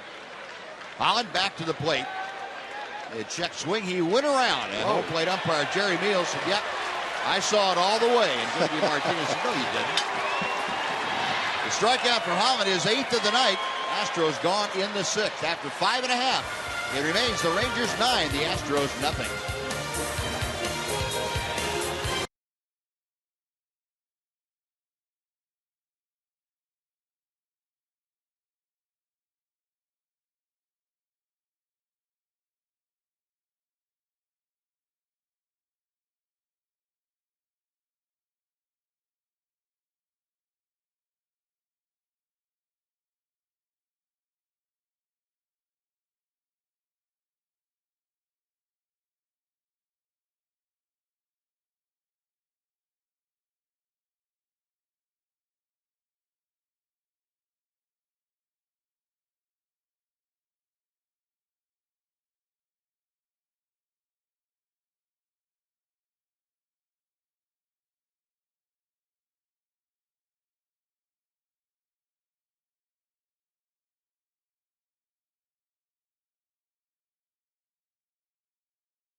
Sonic Slam inning brought to you by Sonic.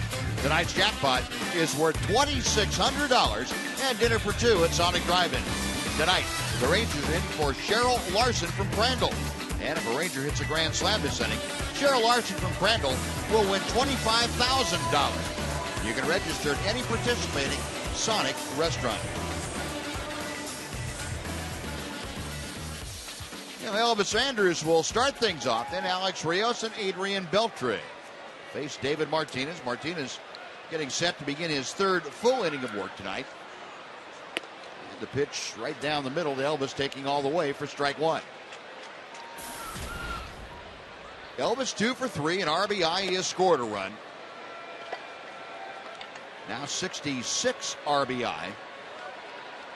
Still just one behind Ian Kinsler.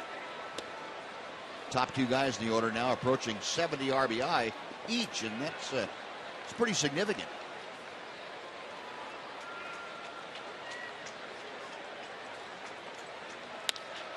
Ground ball into the hole, and by the sliding VR into left field. Well, Elvis, with his third hit of the night, is aboard to start the Rangers sixth. Our four leaderboard tonight. Showing you the home runs in September for the Rangers. Alex Rios with 5 now. Elvis Andrus and Mitch Moreland both with 3. There's Elvis right up at the top in the power number. And he has his third hit of the night, leading off the 6th inning in front of Alex Rios.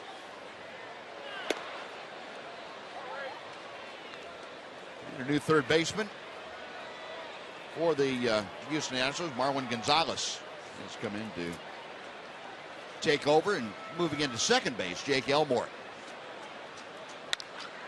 Rios to right center field. We may have a chance for a triple. Rios putting on the burners. He is around third. In to score is Elvis. He is in sledding with a triple, and he has the cycle tonight. That was quick.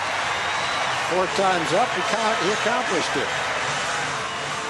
You knew, Buzz, the minute that ball was hit on a line to the deepest part of the field, 407 to right center field, the hitter knows, and he's got the speed, and he was going for third all the way.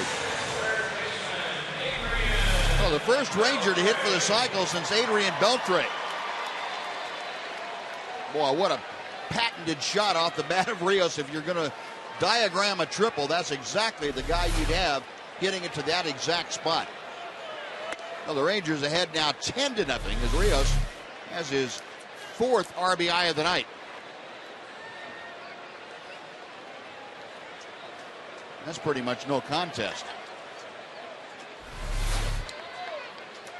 He got there a little bit quicker than Benji Molina did.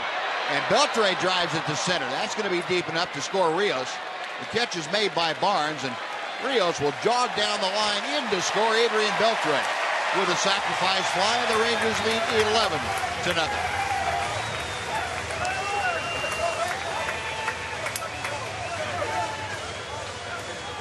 Adrian, who had struck out the first 3 times that he come to home plate, this time able to put the ball in play and get an RBI for his work. Alex Rios, high fives all around for scoring the run, but also for hitting for the cycle in his first 4 at-bats in this ball game.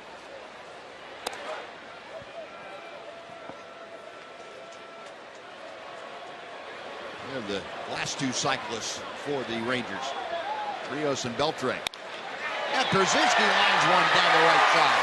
That is headed to the corner, an extra base. Hose digging it out of there and into second with a double. A.J. Brzezinski, his 2nd hit of the night. Cole Porter talking to Jose Altuve over on the Astro bench. I guess all you can say as far as the Astros are concerned, a lot of teaching moments. Now batting first baseman Mitch Moreland.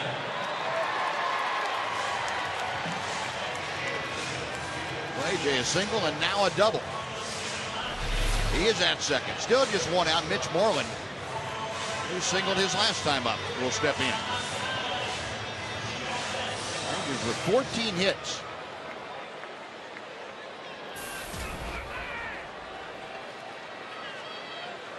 Moreland with his single last time snapped an 0 for 14 streak.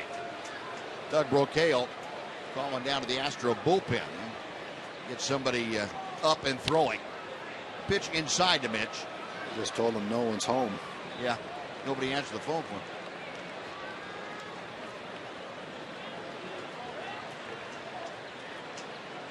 And that might be the. He might be right. There is nobody home out there. The fewest guys in the bullpen in September I've ever seen. They've got a lot more guys now. I don't know where they are. Well, judging from the scoreboard, I've got a pretty good idea where they might be up in the clubhouse watching. 1 ball and 1 strike to Mitch.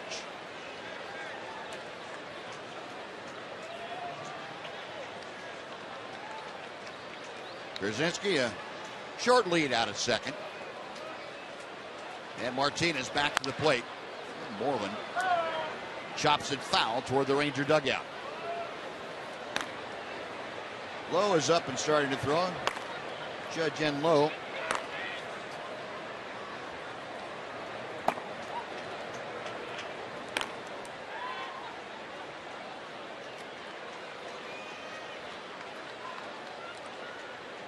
One and 2.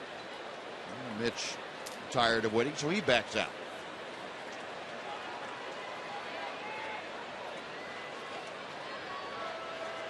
Now Martinez back to him. That's in the dirt, and it gets away all the way to the backstop.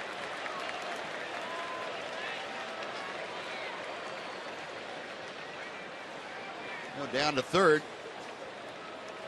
He is Brzezinski.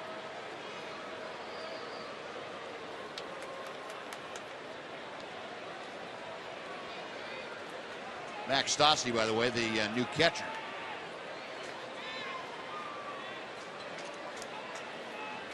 Two and 2 to Moreland. Off the end of the bat toward right field and down the line. Brzezinski tagging. The catch is made by Hose. Brzezinski coming down the line. He will score. And a sacrifice fly for Mitch Moreland. The Rangers now will put up a dozen. It is 12-0 Texas.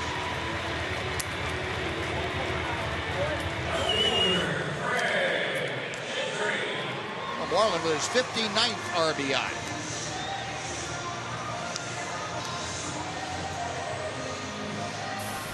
Now base is empty and 2 away. And Craig Gentry, who has walked and twice flied out.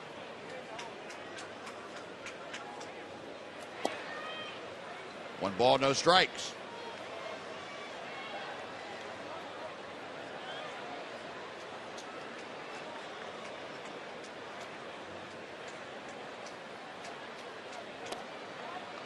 And 2-0 the count. Well, the Rangers up and down the order tonight have been getting on, been getting in.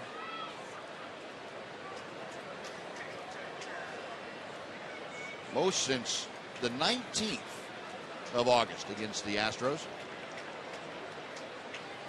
2-0 to Gentry, and that is chop foul.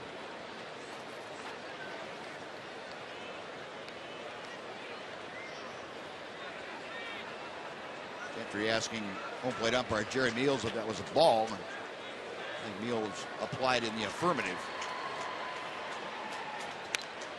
Out of play, the count evens at 2-2.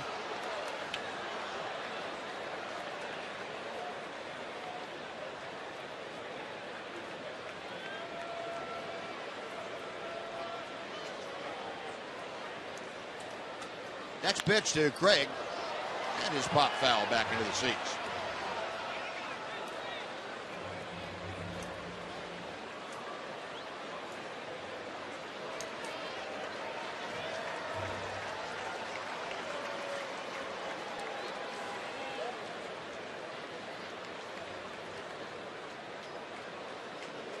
Martinez to the wind. 2-2 pitch hit in the air to center. Not very deep. Barnes comes in a couple of steps, and that will do it. But Rangers come up with 3 runs that included Alex Rios triple that gave him the cycle tonight. Double, single, home run, and a 3-bagger. On to the 7th we go. 12-0 Rangers.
Alex Rios, the 7th cycle in Ranger team history. In his first 4 at-bats tonight, Alex Rios has turned that trick. That is the 6th cycle in the history of Rangers ballpark in Arlington, the 4th by a Ranger. And the Rangers, a dozen runs on 14 hits. How about the 1, 2, and 3 hitters? 9 for 12, 7 runs, and 6 RBI. When you talk about breaking out, that's exactly what the Rangers have done. And the recipient is Derek Holland, who's back to the hill to start work here in the 7th inning. Brandon Laird, the first baseman, to lead things off. And swinging at the first pitch, he pops it up. Elvis backpedaling, shallow center field, waits for it to come down out of the night sky. 1 pitch and 1 away. And some defensive changes for the Rangers. Adam Rosales coming in to take over for Adrian Beltre at third base. And Jurickson Profar giving Ian Kinsler the rest of the night off at second.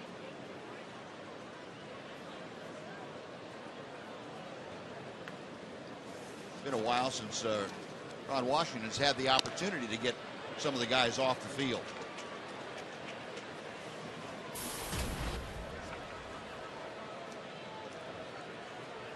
L.J. Hose has struck out both times that he has come up against Derek Holland tonight. Chopper out to Elvis, a tap high on him, and the throw right on the mark. 2 gone. And we'll take a look at the Twin Now That's Better feature. How about Derek Holland this season? 0.81 ERA at 9 wins and 1 home run allowed. A 4.80 ERA in the other 22 starts with 18 home runs allowed. The wins? Yeah, that's better. Wendy's would tell you that.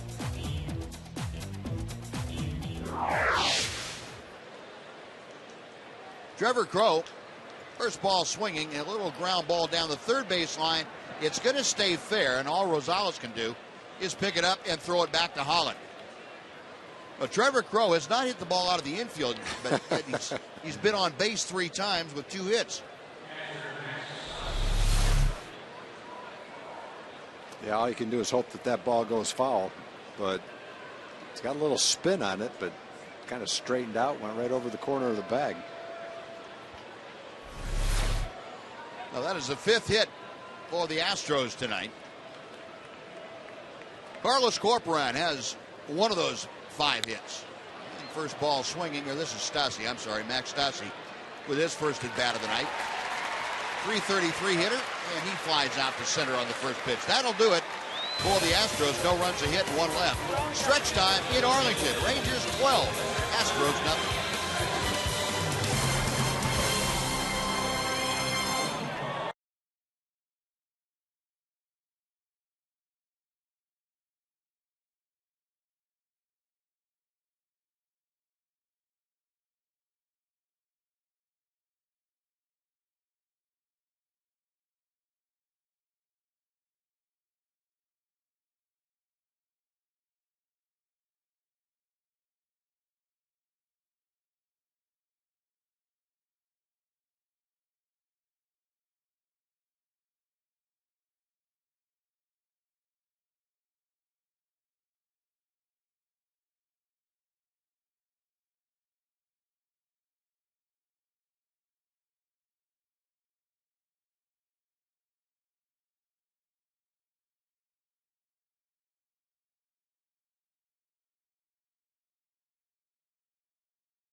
of activity.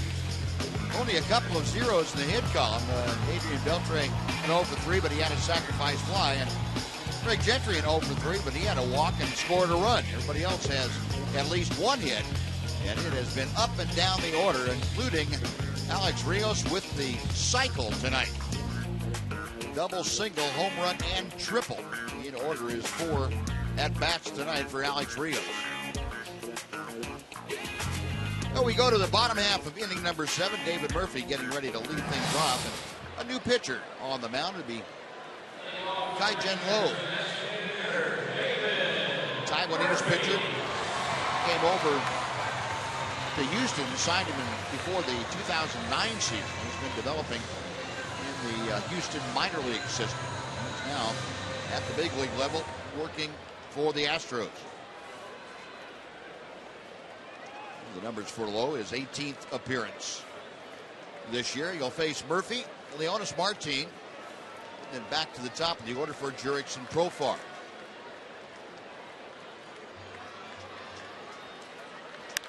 And Murphy, a hot shot on one short hop out to Jake Elmore, the second baseman. And Murphy is retired. He is 1 for 3 now. He hit that ball very squarely. We'll take a look at some more defensive changes.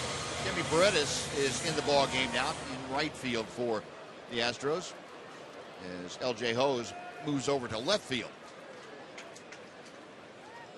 Paredes will bat in the 7th spot, occupied by Trevor Crowe.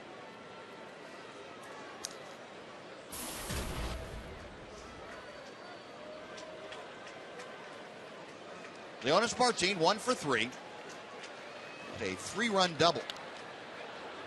That was back in the 3rd inning. Fouls the next pitch back.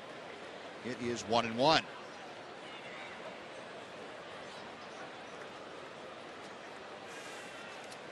.259 the average for Leonis. Lowe nods in agreement. The right-hander is ready.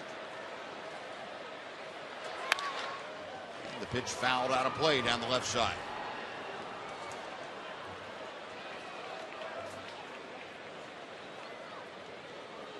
The Rangers 12 runs on 14 hits. They have played error-free baseball.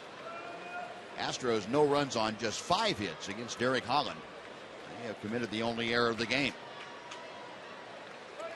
1-2 pitch is coming. Little looper up the middle. Shortstop VR has it. A quick throw. And out at first is Martin. 2 gone. And Jurickson Profar now will get his first at bat. Now let's take time here for a Mazda game break with Dana Larson. Dana?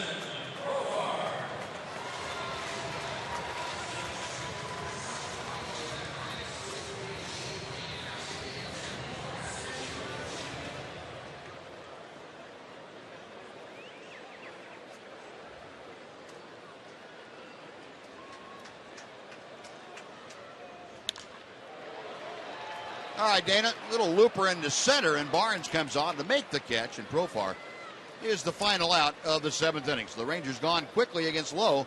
We're going to the 8th. It's the Rangers 12, the Astros nothing on Fox Sports Southwest.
Give it to Lee, who brought 3 priests from Chile to the game. Lee, thank you for doing that. This is Father Cox, and Father Cox, can you do me a special favor? Can you put your hand on the Ranger dugout and toss up a special blessing, please? Of course. Señor, que pueden festejar en el séptimo día. What was that? Lord, may they celebrate on the 7th day. I like the way you're thinking very much. Thank you very much, Father Cox. And Lee, congratulations, Progressive Fan of the Game, for bringing the 3 priests. And if this works, we're going to make you Progressive Fan of the Year. Thank you, Lee. 6 more. Let's go Rangers. There we go. 6 more, Father. We'll just sit you right here next to the Ranger dugout the rest of the way, okay? Okay. All right. Thank you, Father. Thank you, sir. Okay. Buzz. Nice going, Doxy. I knew you'd come up with something to help the cause. Wow.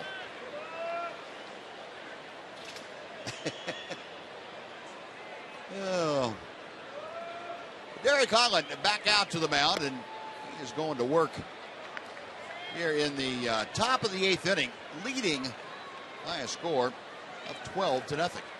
Holland just at the 90 pitch mark. And Jimmy Paredes is leading things off. He shoots one out of play.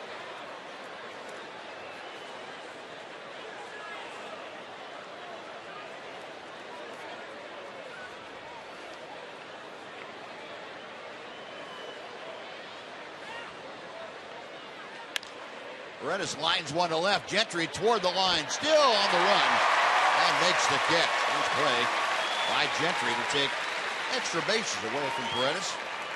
Can't beat the speed.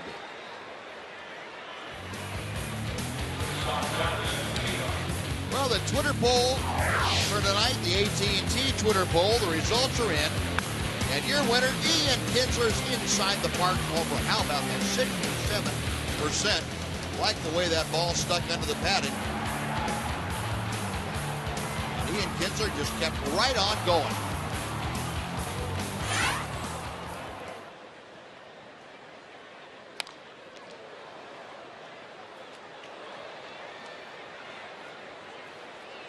So then he gets to put on the short sleeve jacket and take the rest of the evening off. Yep. Enjoy the night. Watch the rest of it. Derek will be throwing his 94th pitch now in the 8th inning. Rosales, jump throw right there. Wow, Adam Rosales showing you a pretty strong arm. He's got a strong arm. To make arm. that play. He does.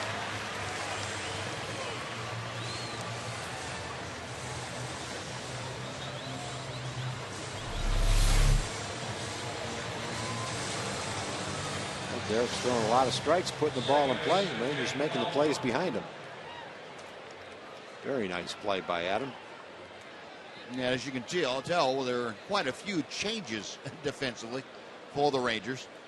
We'll catch you up with those as we go along. You saw Jim Adducci come into the ball game to take over at first. Adam Rosales at second. And a new third baseman, Robinson Chirinos, getting his second opportunity at third, moving from second to short, Jurickson Profar.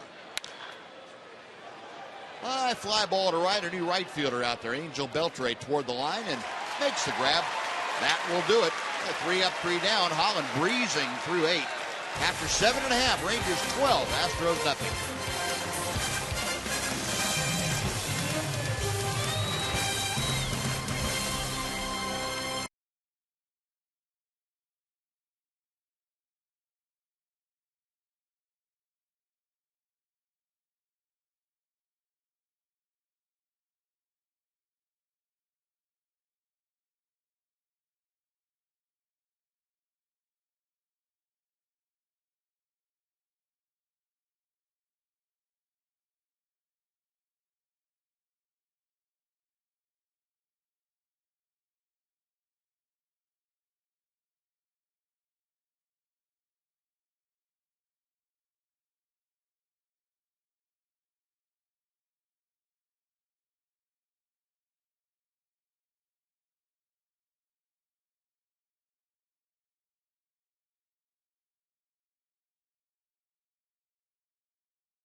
ticket plans. You can reserve your 2014 season tickets and get the best locations at the very best prices. Learn more at TexasRangers.com/seasons, or you can call 972 Rangers extension 3. Now on we go to the bottom of the 8th inning. Rangers with that commanding 12-0 lead. And Josh Fields enters the ball game to take over on the hill for the Astros. Well, Fields, who has become the de facto closer for the Astros, although since the Astros are stuck on 51 wins, he hasn't had a whole lot of opportunities to close out ball games, or at least to get saves. And the first pitch to Jim Adduci, starting things off. It is low for ball 1. See the numbers on Fields, his 38th ball game of the year.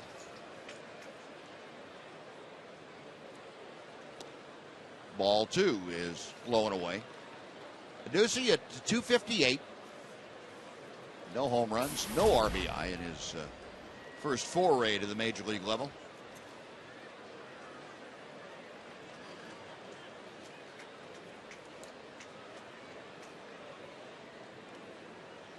Fields back to him. And it's 3-0.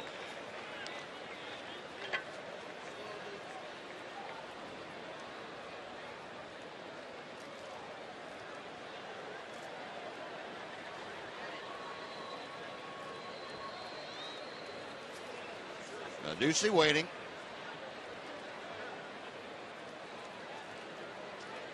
.30 pitch.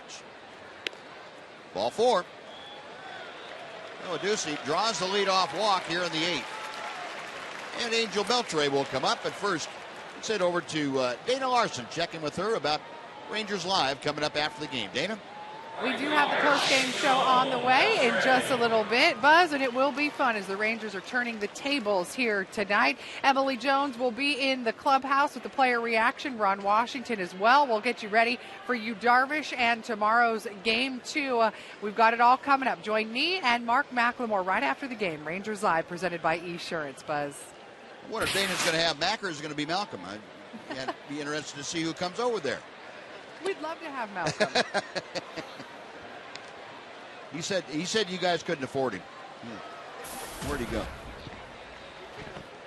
0-1 the count. Angel Beltre with his first at bat of the night. Beltre at 256. Couple of RBIs, hitting with Adduci at first. And the pitch just off the outside corner from Fields. A ball and a strike. Well, you knew at the beginning of the year that it was going to be a long season for the Astros. Didn't seem like there'd be any way that they could keep from losing 100 games. But, you know, from watching them in the 19 times we'll end up playing them, it looks like they've maintained a pretty positive outlook under Bo Porter, as well as you could possibly do. They play with enthusiasm. They play some good games against the Rangers. But it's, you know, a long way to go. They've got a good minor league system. They've developed are developing some really good prospects. They'll have the first pick in the draft again next year. But it takes a while to do that in baseball. It doesn't happen overnight. Hopefully, Bo Porter will be the manager here when they turn things around. He deserves to be. Can't come up with that ground ball off the bat of Beltre, and everybody's going to be safe. That is going to be the second error of the night. Charged to the Astros, and it puts 2 on with nobody out for Adam Rosales.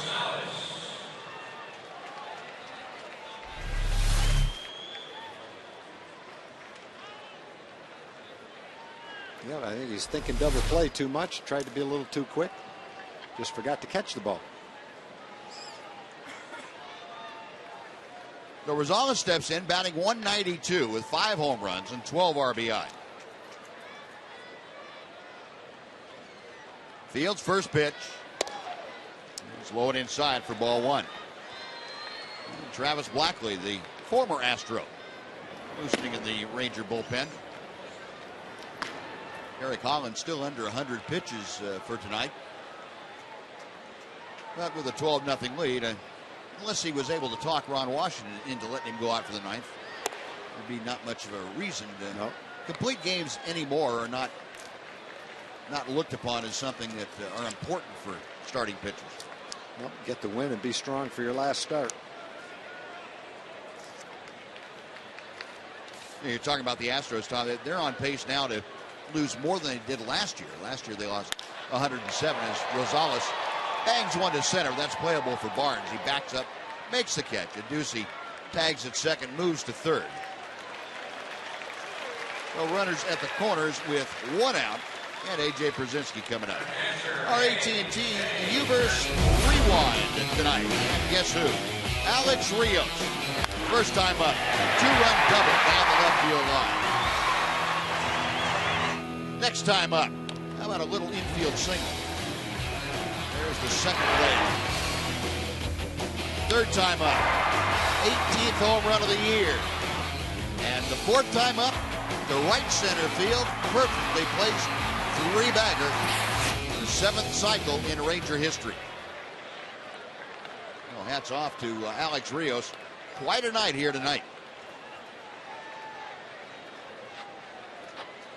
And A.J. Brzezinski having quite a night for himself. He is 2 for 4.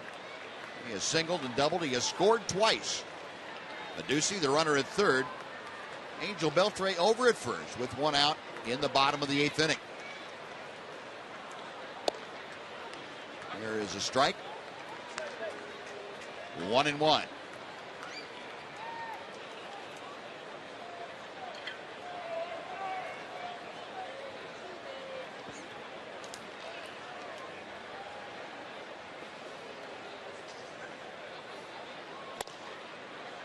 And A.J. caught looking. He is gone on strikes. The scoreboard had it at 1-1, and I believed him. But that's 3 strikes. They haven't changed the rules. So A.J. caught looking. He is gone for out number 2, and it will bring up Robinson Chirinos for his first at bat.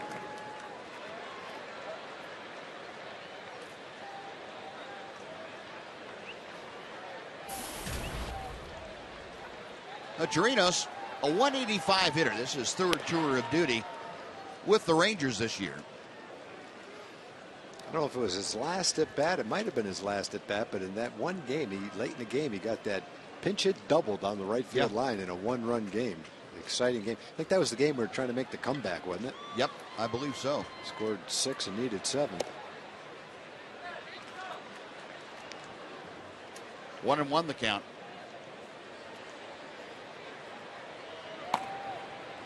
And Reiner Cruz, hard-throwing right-hander, loosening in the bullpen for the Astros just in case. Got 2 outs, first and third the runners. The 1-1 pitch. 1-2.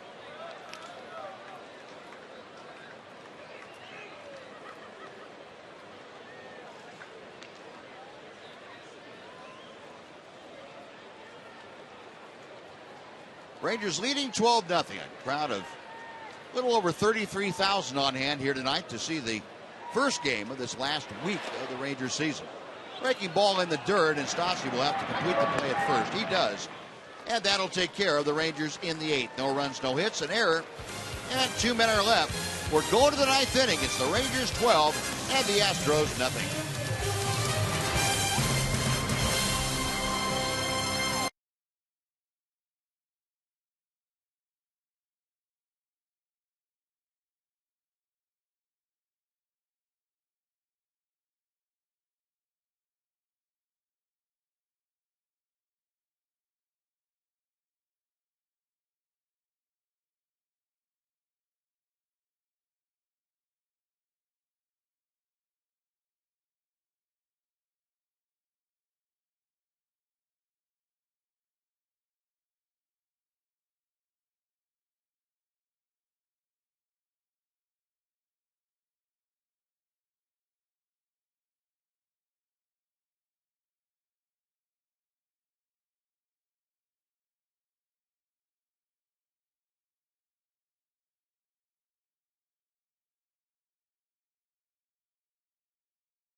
Texas Ranger Baseball on Fox Sports Southwest is brought to you by the Built Ford Tough Sales Event at your Texas Ford dealer.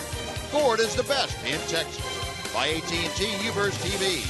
Check availability at 1-800-PIC-ATT. Rethink possible. And by Progressive. Visit Progressive.com today. Derek Holland back to the hill, trying to get his second shutout of the year. Had one against the Yankees at Yankee Stadium. That a 2-hit whitewashing of the Bronx Bombers. And here he has given up 5 hits. Working to Marwin Gonzalez, starting things off in the Astros' 9th inning. Gonzalez, a .222 hitter. Fouls down that next pitch. 1 ball and 2 strikes. Derek's next pitch will be number 100 in the evening. 73 strikes so far. 26 balls. So great ball strike ratio. Holland with 8 strikeouts. 2-2.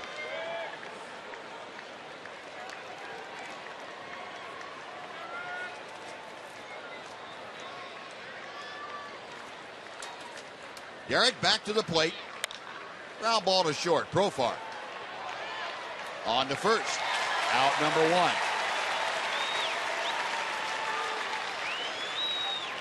Well, folks, a reminder that the first 20,000 fans at Rangers Ballpark tomorrow will get the last giveaway of the regular season. It's a Yu Darvish K-Counter bobblehead, and it's courtesy of AT&T. Don't miss out. Great seats are still available at TexasRangers.com, or you can call 972-RANGERS to reserve your seats.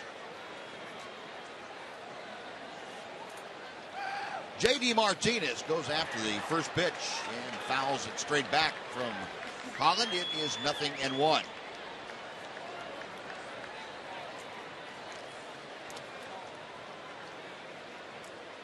And tomorrow night, not only is it Darvish K-Counter bobblehead night, it is Yu Darvish on the hill. AT&T UVerse TV tells you we'll be right back here 7 o'clock tomorrow night as Holland gives up a looping single to right center field to J.D. Martinez. A 1-out base hit, the 6th of the night, given up by Holland. And now Brandon Laird will come up.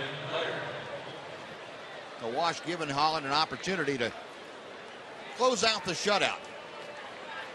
As Ross Wolf ready for the right side out there in the bullpen. What do you figure, Buzz? How many pitches you figure he'll let him go? 120? Yeah, I think until he gives let him just finish it up. Until he gives up a run. You know, I mean, unless he started walking people. Chopper slowly hit wide of third and into foul territory. Chirinos. Yeah, unless Derek just completely lost the strike zone and walked everybody, ended up throwing another 20 pitches or something like that. That would get him out of there. And if he can get the final 2 outs before he gives up a run, that's what's going to happen. Inside, a ball and a strike. Kind of like Matt Garza the other night in Kansas City. That was a 3-0 game. It was different from that standpoint. The Rangers aren't immediately in danger of losing this one.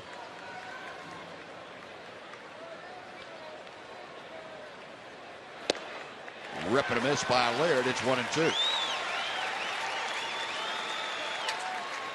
Matt Garza talking to Matt Harrison.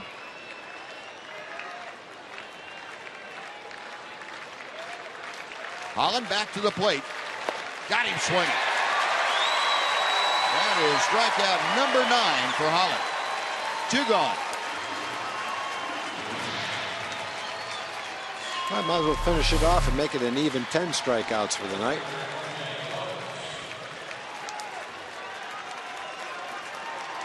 Holland has had 3 games this year of exactly 10 strikeouts. None, though, since the first week in August. And the first pitch to L.J. Hose is a high for ball 1. Hose 0 for 3, 2 strikeouts and a ground ball to short.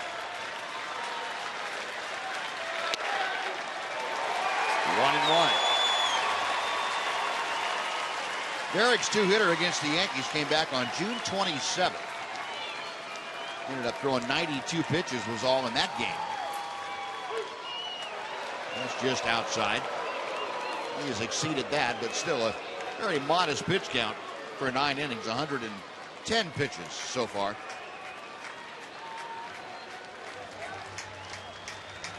Two-one pitch.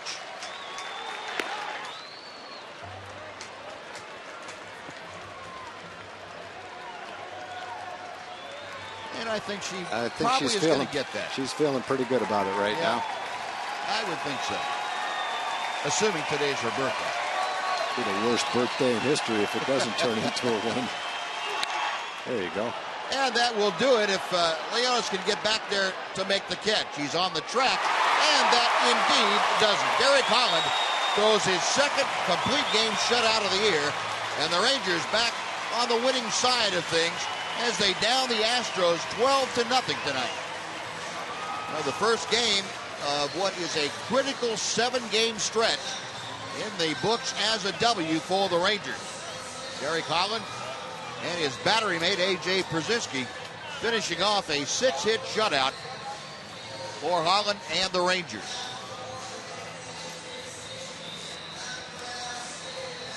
Well, Derek, we said, Buzz, right off the bat, the thing that you want to see tonight is you want to see the starting pitcher come out and take charge of the ball game, and Derek did that. You also wanted to see the lineup as a group contribute to a win, and they did that right off the bat. Started off single, double, 2 runs in the first inning. 6 or 7 different guys had at least 1 RBI. Rios hit for the cycle. So a great offensive effort and solid starting pitching by Derek Holland tonight. Rangers start the homestand with a big win. And the Rangers extend the losing scheme for the Astros. Now 10 straight losses for Houston. They lose their 106th game against 51 losses, or 51 wins. Rangers, meanwhile, have their 85th win of the year. And they get back on the winning side of things. They're now 40-35 here at home, winning for the first time in 7 ball games in the friendly confines of Rangers Ballpark in Arlington. Now let's go down to the field now. Emily Jones standing by with an elated Derek Holland. In. Thanks, guys, very much. Derek, a complete game shutout for you. Quite the statement made, not only by you, but the offense as well. I think it's more about the offense today. I mean, I give a lot of credit. Those guys were making some sweet plays for me out there. But, Rios with the cycle, I mean, to me, I think that's more important than me throwing the shutout.